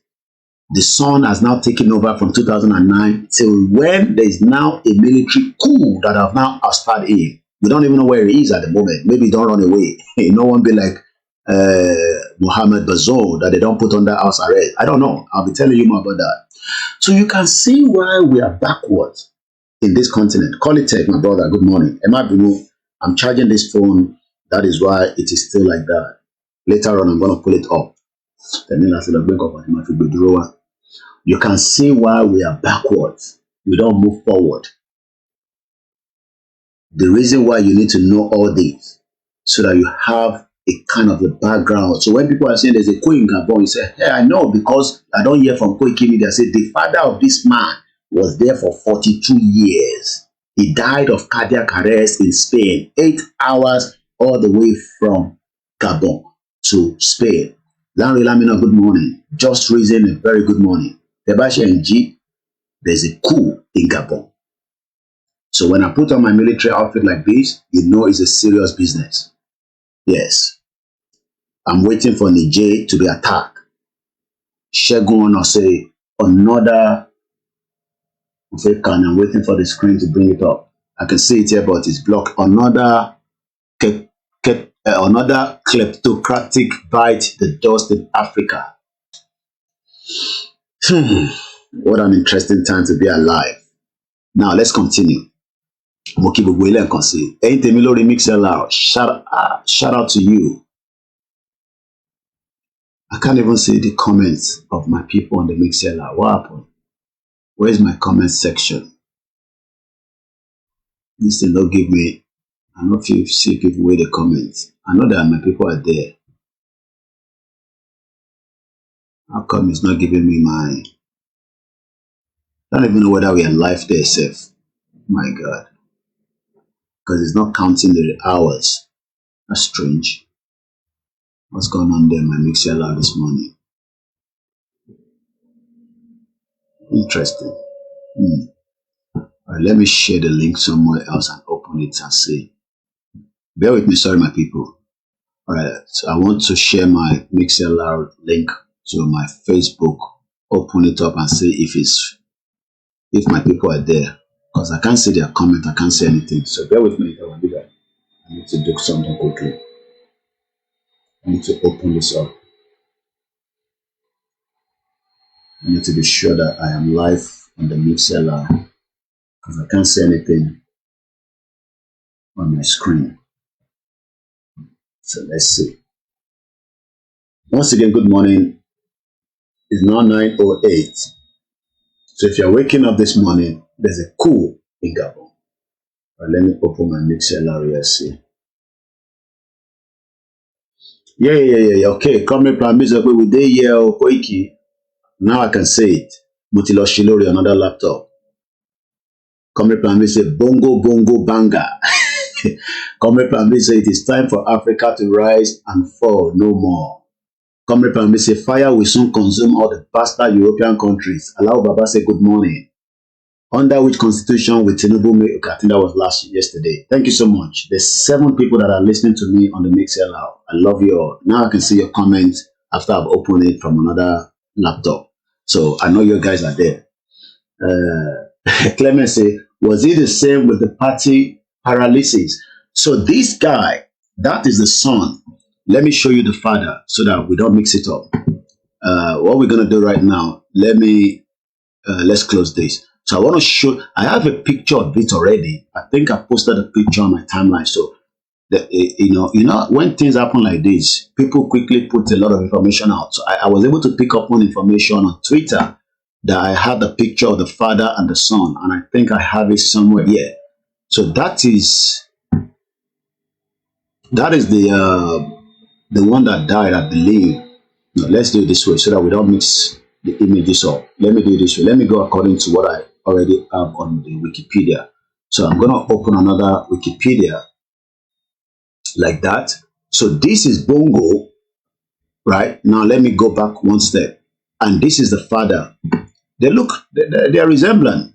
So that is, so what we're going to do, let's go and look for Omar Bongo. That is Omar Bongo. So we're going to look for Omar Bongo. Omar Bongo. So Omar Bongo is this guy. Okay? He was the one that was there for 42 years. Now, Ali Bongo is being the one that took over after the father died. So Ali, oh, you can see it's already trending on the social media, on the Google. So this is Ali Bongo. Ah, the guy don't chop. Oh, look at the way he don't. People going to write a lot of things about him now. So I have been telling you the history. He's 64 years. So that is, I'm right. He was born in 1959 on the 9th of February. He's been in power since 2009. So now we know. So let's put the two together. Ali Bongo and Omar Bongo. So father and son. So that is the two of them there. So don't mix it up. So yeah, that means that picture was right. So that's the father and son. Because the father was there till 2009. So this is the current picture not too long ago. So I was right with that picture I was showing you earlier. So everybody's clear now. So we know who we are talking about. So let me just do it one at a time so that you get their faces. These are criminals that are controlling and working for French and for France. So this is Ali Bongo. This is the current president that have been ousted. This guy, okay? So this one. This is the father that was there for 42 years. Let me give you a current one. And you can see him there with some Oyibo people. I think this is like one of the president of, yeah. So Omar Albert Bernard Bongo, this was a picture of him in 2009 with some Oyibo people there. You can see him there. This one was the one that was there. That is the father, Babe Lile. That's the father, this man. This is the son. Ali Omar Bongo is the son. So the son is the one that is running the affair of Bongo, why am I saying Bongo? Gabon. So at least we have an idea, the two images. So now we need to go back to Wikipedia and complete our discussion on Gabon. If you're joining me for the first time, this is called koikimedia, where I bring the world closer to your doorstep. So I think we read it up to, we read a lot already. We're almost there. So after the father died of cardiac arrest, he came to power in 2009, August, when the election was held. I mean, because he was the party leader in Ali Bongo. So Omar Bongo's son was the ruling party leader, Ali Bongo Odimba, was formally declared the winner after a 3-week review by the Constitutional Court. My T7 don't code.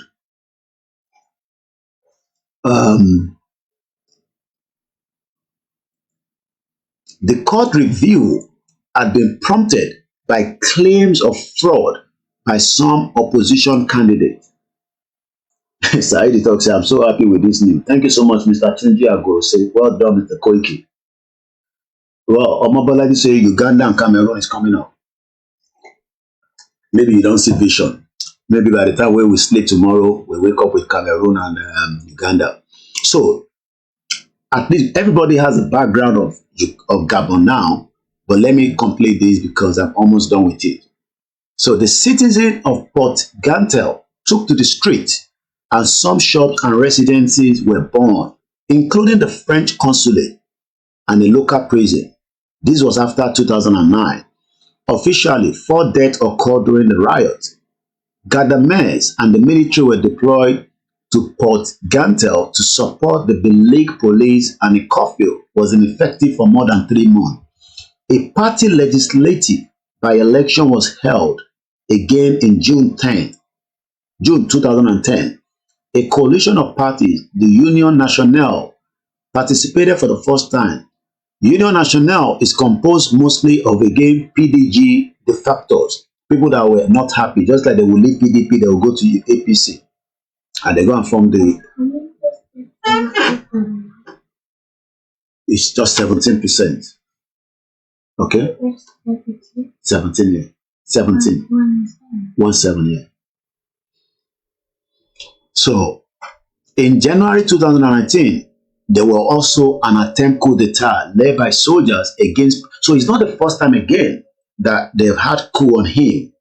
There was a coup attempt in 2019, which was just 20, 21, 22, 23. So just 4 years ago, led by soldiers against President Ali Bongo, which is the current president right now. The coup ultimately failed, but it looks like this one, oh, it don't pass. Oh. It looks like this coup don't pass. Oh. Interesting time around. Mamawa Ellen Peter, a very good morning. Good morning, Tony AJs. Welcome again to every one of you on TikTok. Good morning if you're joining me for the first time. Coup, I don't know what African Union are going to do. In June 2021, Gabon became the first country to receive payment for reduced emissions from deforestation and forest degradation. In June 2022, Gabon and Togo joined the Commonwealth of Nations. Now that we've had I think I've read enough for us to understand the background. Now, there's still more to learn. Let's talk about the politics. Presidential republic form of government is stated under the 1961 Constitution. It was reversed in 1975, rewritten in 1991, reversed again in 2003. The president is elected by universal suffrage for 7-year term, instead of the one that they do 4 years in Gabon, 7 years. A 2003 constitutional amendment removed presidential term limit. The president can appoint and dismiss the prime minister, the cabinet, and the judges of independent Supreme Court. The president has other powers, such as authority to dissolve the National Assembly, declare a state of siege, delay legislation, conduct referendum. This is what is going on in Gabon. Gabon has a bicameral legislature. What does that mean? Let's look at it. The Parliament of Gabon consists of 2 chambers, the Senate and the National Assembly. The National Assembly has 120 deputies who are popularly elected for a 5-year term. The Senate is composed of 102 members who are elected by municipal councils and regional assemblies, and they serve for 6 years. The Senate was created in 1991 constitutional revision.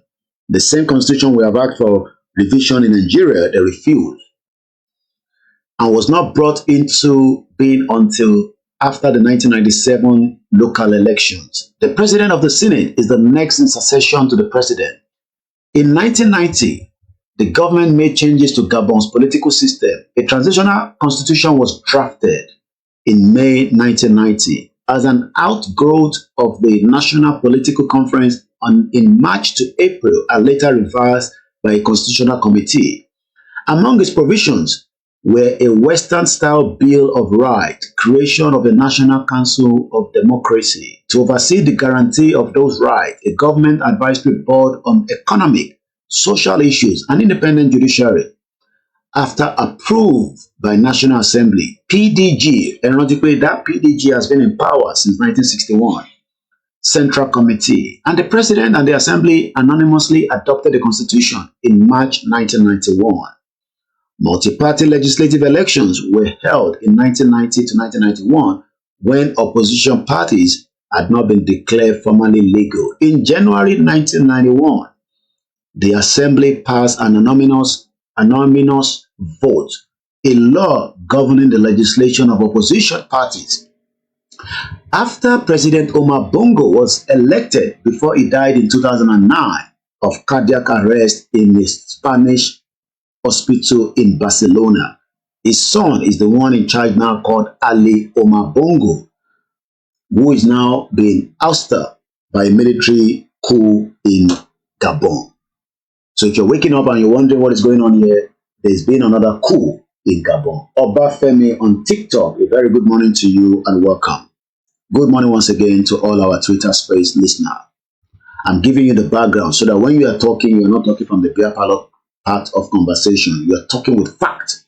So when people say, who is the president there? You say it's called Ali Omar Bongo. He's been there since 2009 after his father died of cardiac arrest. His father was there for 42 years. So they've actually turned Gabon to a family business.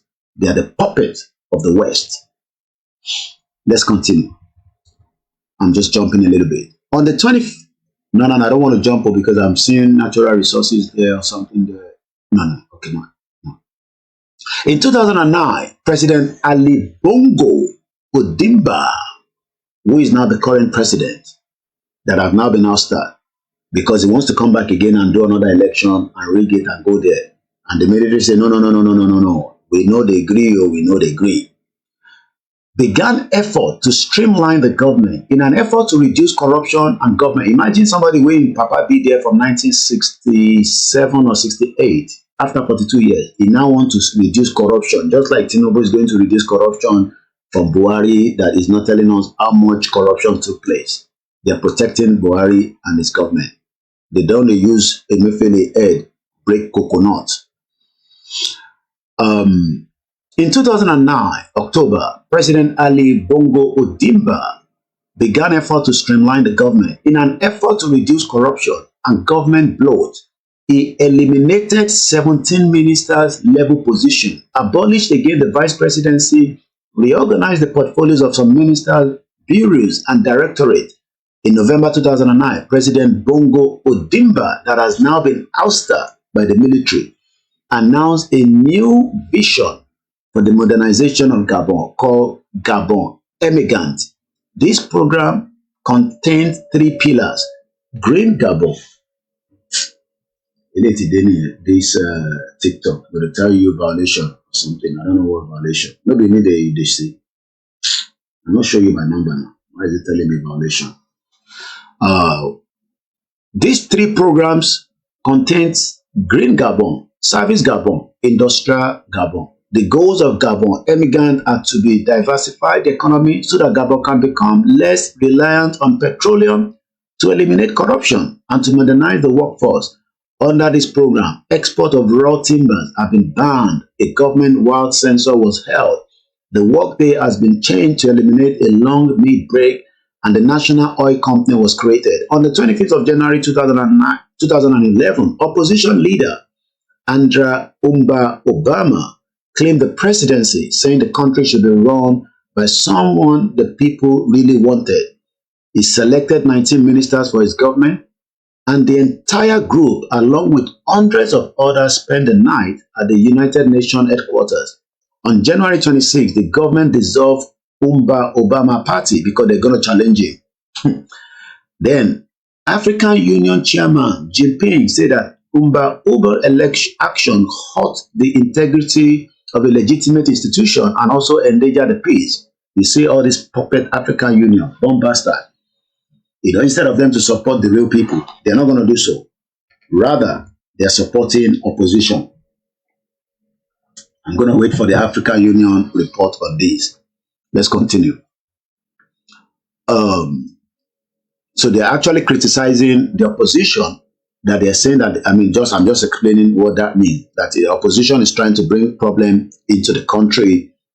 The United Nations General Secretary, then, remember, that guy, Ban Ki-moon, said that he recognized Ondimba as the only official Gabonese president. You can see how the word is. In 2016 presidential election was a disputed. So they've been having dispute in Gabon for a very long time. Muki Babawa Mubarak Idris, Muki Awa Sekinat, and good morning to you as well, man. Protests again broke out in 2016 in the capital, but again, as usual, they were met with repression, which culminated in the alleged bombing of opposition. Imagine they bombed the opposition party headquarters by the presidential guard. Do you hear what I said there? They bombed opposition party headquarters. Between 50 to 100 citizens were killed by security forces. 1,000 were arrested. They are doing all this not because of the people. They are doing it because of the puppet of the West. So I won't be surprised that what we are seeing today with the military coup is part of what has happened in Gabon. The country's Supreme Court threw out some suspect precincts and the ballots have been destroyed, just like they were stealing ballot boxes during the election in Nigeria in February. The election was declared in favor of the incumbent. Guess what? The same Ondimba Ali Omar Bongo Ondimba.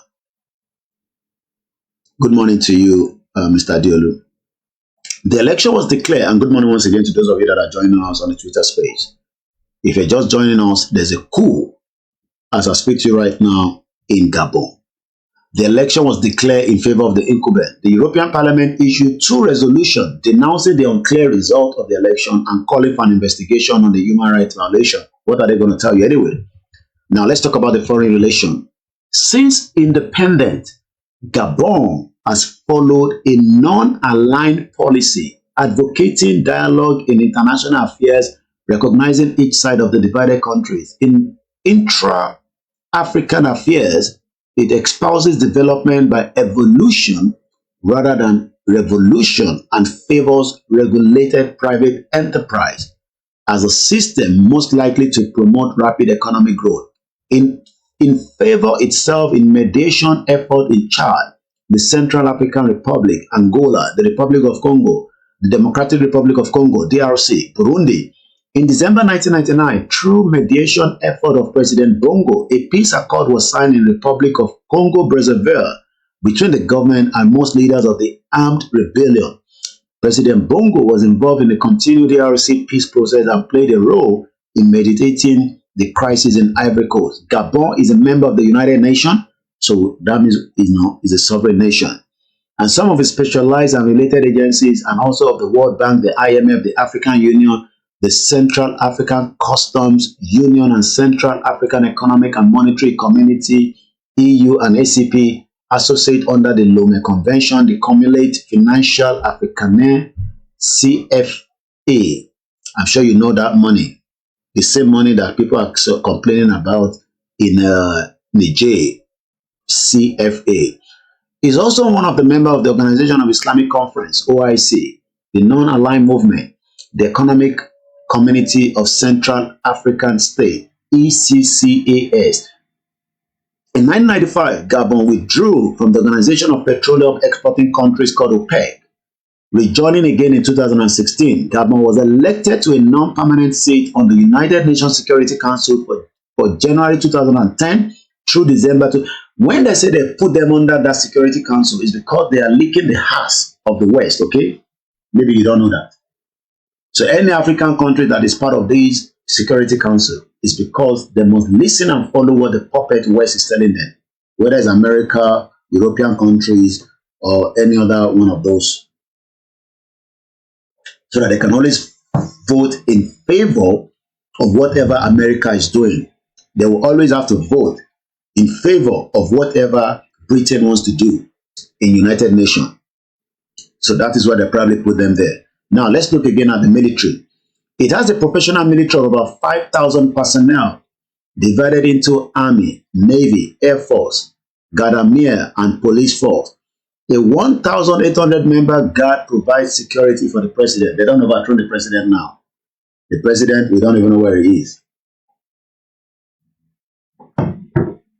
So that I've given you as much of the background. It is divided into 9 provinces, which has a subdivided into 50 departments. The president appoints the provincial governors, the prefect, and the sub-prefect. So the president is so powerful. He decides who becomes and who does not become.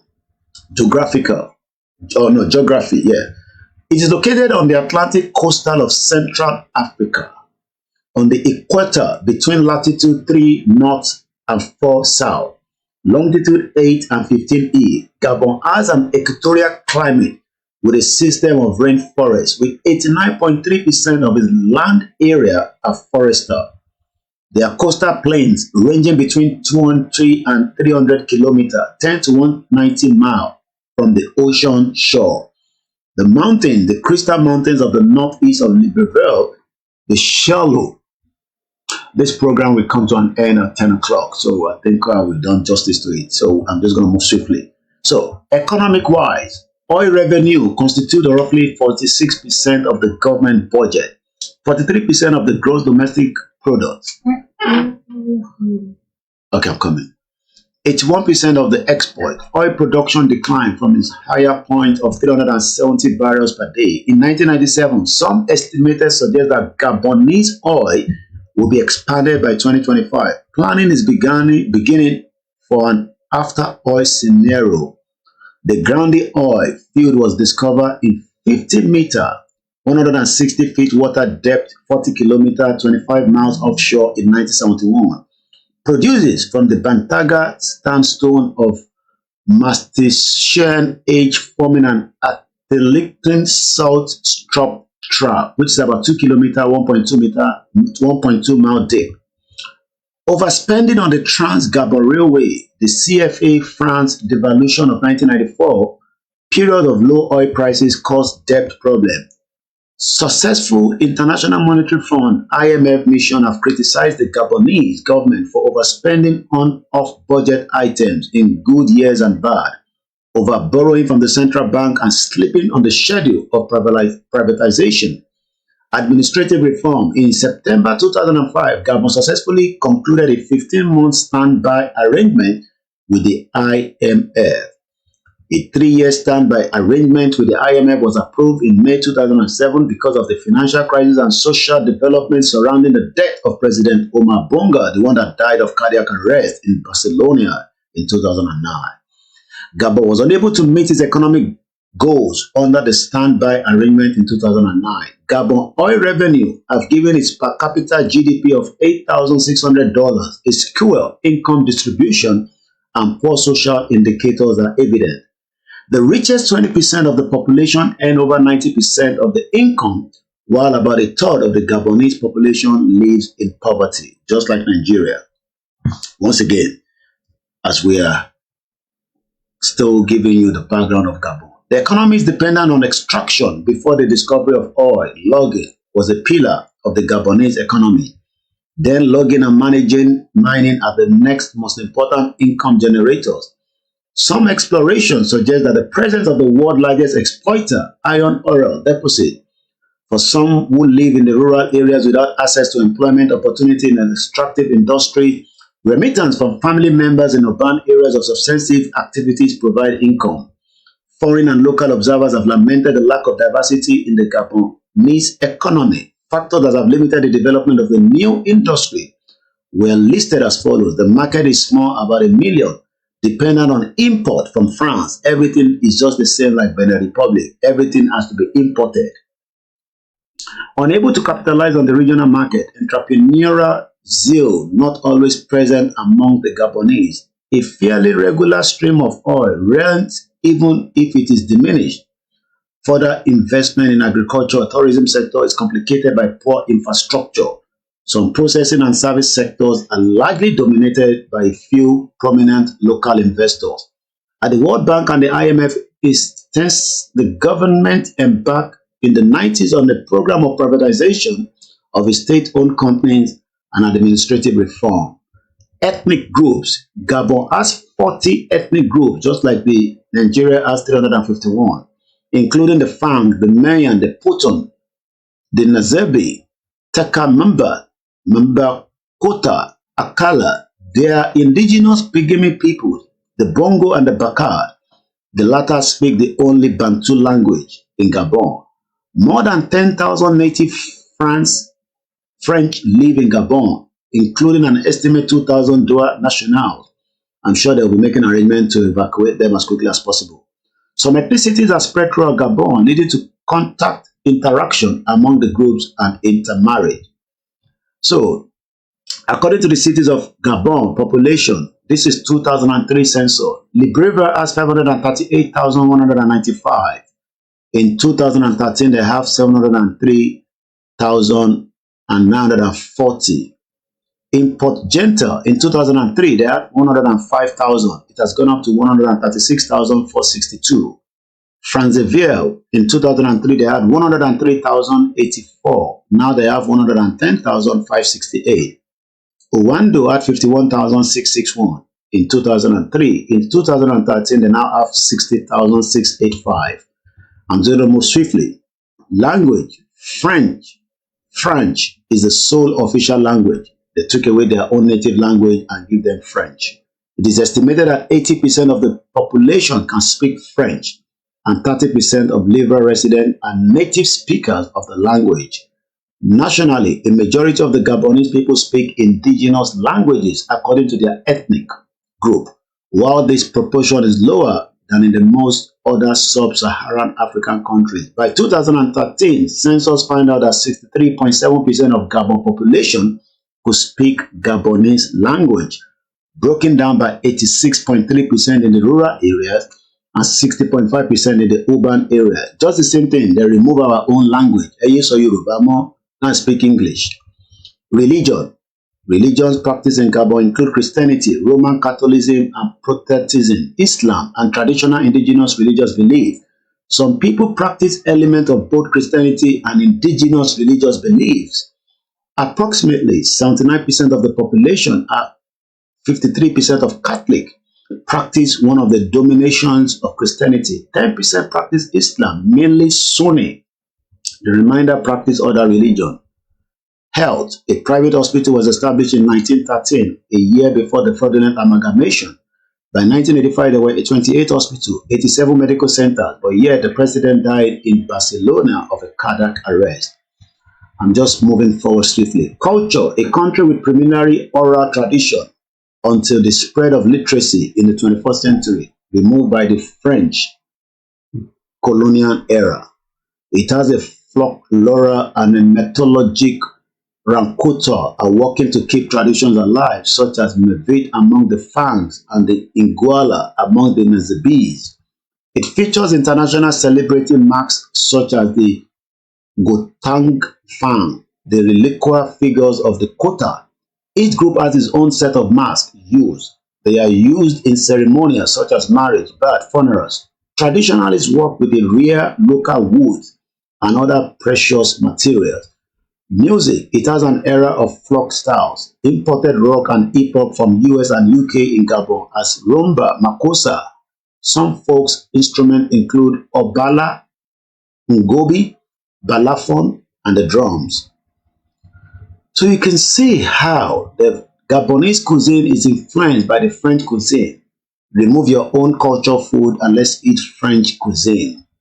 Sport. The Gabon national team has represented the nation since 1962. The under-23 football team won the 2011 CAF Under-23 Champions League Championship.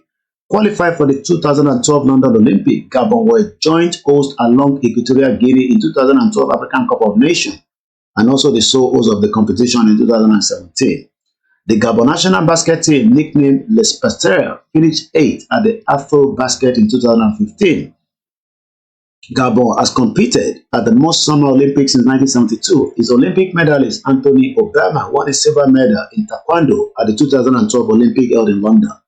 Gabon has a recreational fishing and is considered the best in the world. Wildlife. Gabon has a large number of protected animal and plant species. The country's biodiversity is one of the most varied on the planet. Fauna of Gabon. Gabon is home to 608 species of birds, 98 species of amphibians, between 95 and 160 species of reptiles, 198 different species of mammals. In Gabon, there are rare species such as Gabon pangolin and the grey neck rockfowl, or endemics such as the Gabon guano. The country is one of the most varied and important fauna reserves in Africa. It is an important refuge for chimpanzee because of the forestry there, whose number in 2003 was estimated to be about 27 to 64,000. They have about 35,000 of gorilla recorded in 1983. The gorilla and the chimpanzee study station inside the Lopa National Park is dedicated to their study. It is also the home to more than half a population of African forest and elephants, mostly in Mukamba National Park. Gabon national animal is the black panther. Flora of Gabon, more than 10,000 species of plant, 400 species of trees from the Flora Gabon. Gabon rainforest is considered the densest and the most virgin in Africa. However, the country enormous population growth is causing heavy deforestation that threatens this value ecosystem.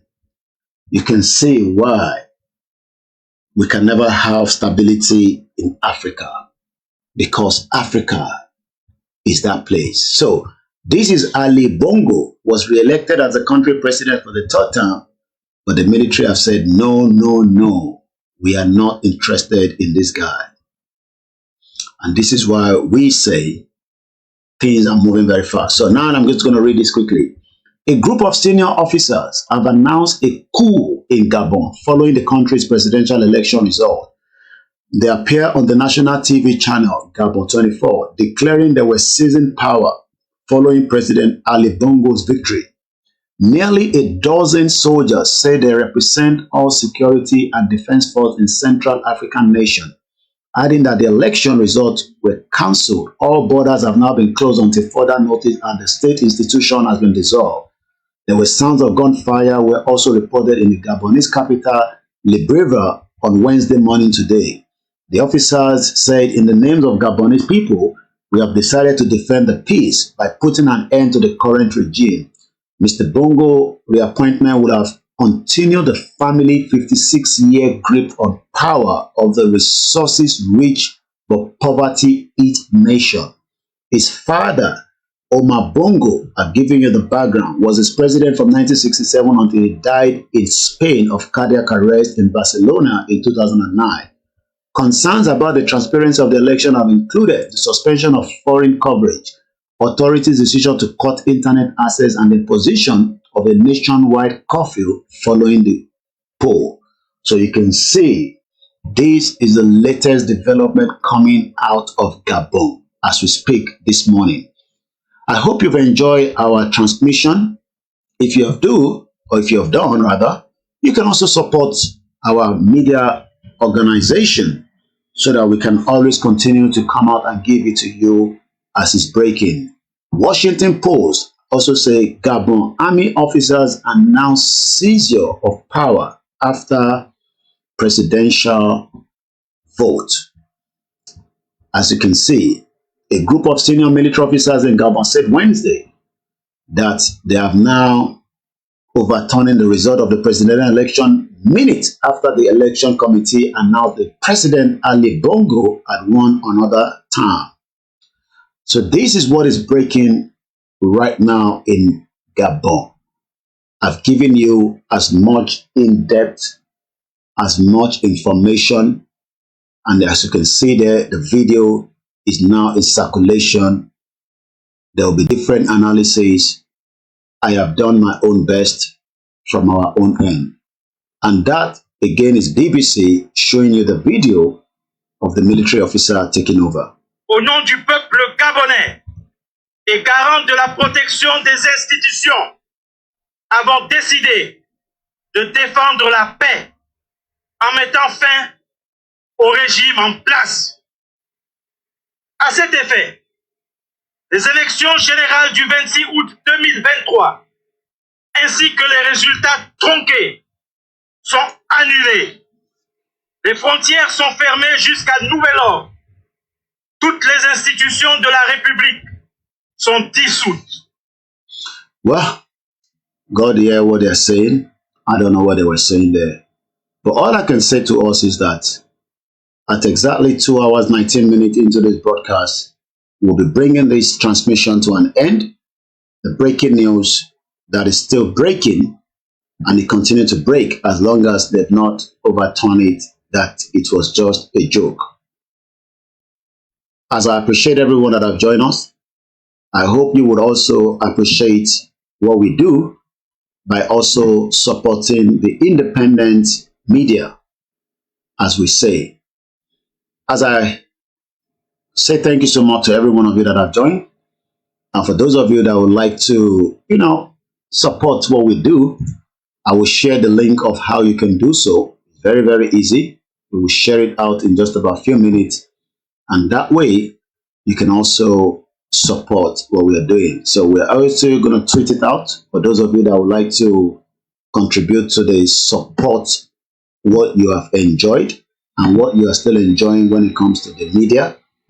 Wherever you are, we say thank you so much. Mukiyawa Bosede, when is Nigeria youth are going to wake up with all that is happening in other African countries? Idewu Michael, good morning to you. Kenny Bright, all the way, good morning to you, my brother. I'm just seeing some of your comments, some of you. Mr. Boye say, while it's African language, clear indication that African leaders and politicians are not honest and treating their citizens as slaves and idiots. Too bad. People has the right to take back their lives. Slavery should be stopped in Africa. Africa is for all Africans. Enough is enough. Taufik Kadri, good morning. Ibrahim Akanji, good morning. Majid Ibrahim, good morning. Tiamio, good morning. Dennis Dayo Babawa Omitek, good morning. Tony Ages, good morning.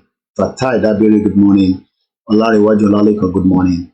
And again, for those of you that would like to support and contribute to what we do, the link is already now in the comment section. All your contributions are voluntary. Remember that. You're only supporting the media. It has nothing to do with the movement. We always have to make sure we clear that for those that are supporting. If you want to support and donate to the movement, you can do that through the YSDN website. But if you're supporting us, you're supporting us based on the fact that you know that you're supporting an independent media. Remember also to follow us on our Twitter handle is koikimedia. You can also follow us on all our social media handle. Most importantly, we are not going to be coming live anymore on Koikimedia on Star Radio. We will only be coming out on our backup channel. If you don't have the backup channel, you'll be watching a repeated after the Star Radio. We want to encourage you to go and support Yemi Fatoke, my brother. Thank you so much. A lot of you are not following the backup channel, and that means that Nile will Star Radio live anymore for now until we see some kind of changes there. If we don't see changes, we will continue to stream live only on WD76 Media, which is the only way you can watch the Star Radio. I'll be back at 11 o'clock. I gotta go now. As you can tell that the children are already need my attention.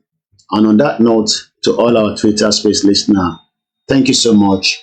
And if you're also joining me for the very first time, I say thank you so much for being part of the program. Ismaila Ajadi Subaru, Joseph Daniel Ganuloyede, and anyone that we didn't mention, do not be angry or upset. Just remember Mukiawa, Susan Awoniyi as well. We cannot mention everybody's name, but we appreciate each and every single one of you for being part of the program this morning. And on that note, that is where we can end it. I have to go now, but I'll be back for more updates later on.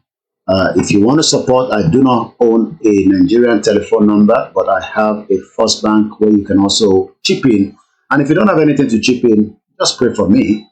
That itself goes a long way. My name is Olayemi Koiki, the CEO of Koikimedia, an independent freelance journalist, also an activist, one that believes that the right to self-determination is not a crime and that must be respected by the international community. Moki, our great solution to the rest of you. And on that very beautiful morning, enjoy the rest of the morning. Join me at 11 o'clock on WD76 Media or on the Star Radio UK network. And on that note, we hope, as we are seeing that development coming up in that part of the globe, I don't know what is going to happen, but I can see the world is changing and it's changing very fast on us. And those of you that are not prepared for the new world, well, I wish you the best of luck because the new world is already with us right now. And as we say, Nigeria is also at the verge of breakup. Whether you like it or not, it will break when it's ready to break. Bye for now.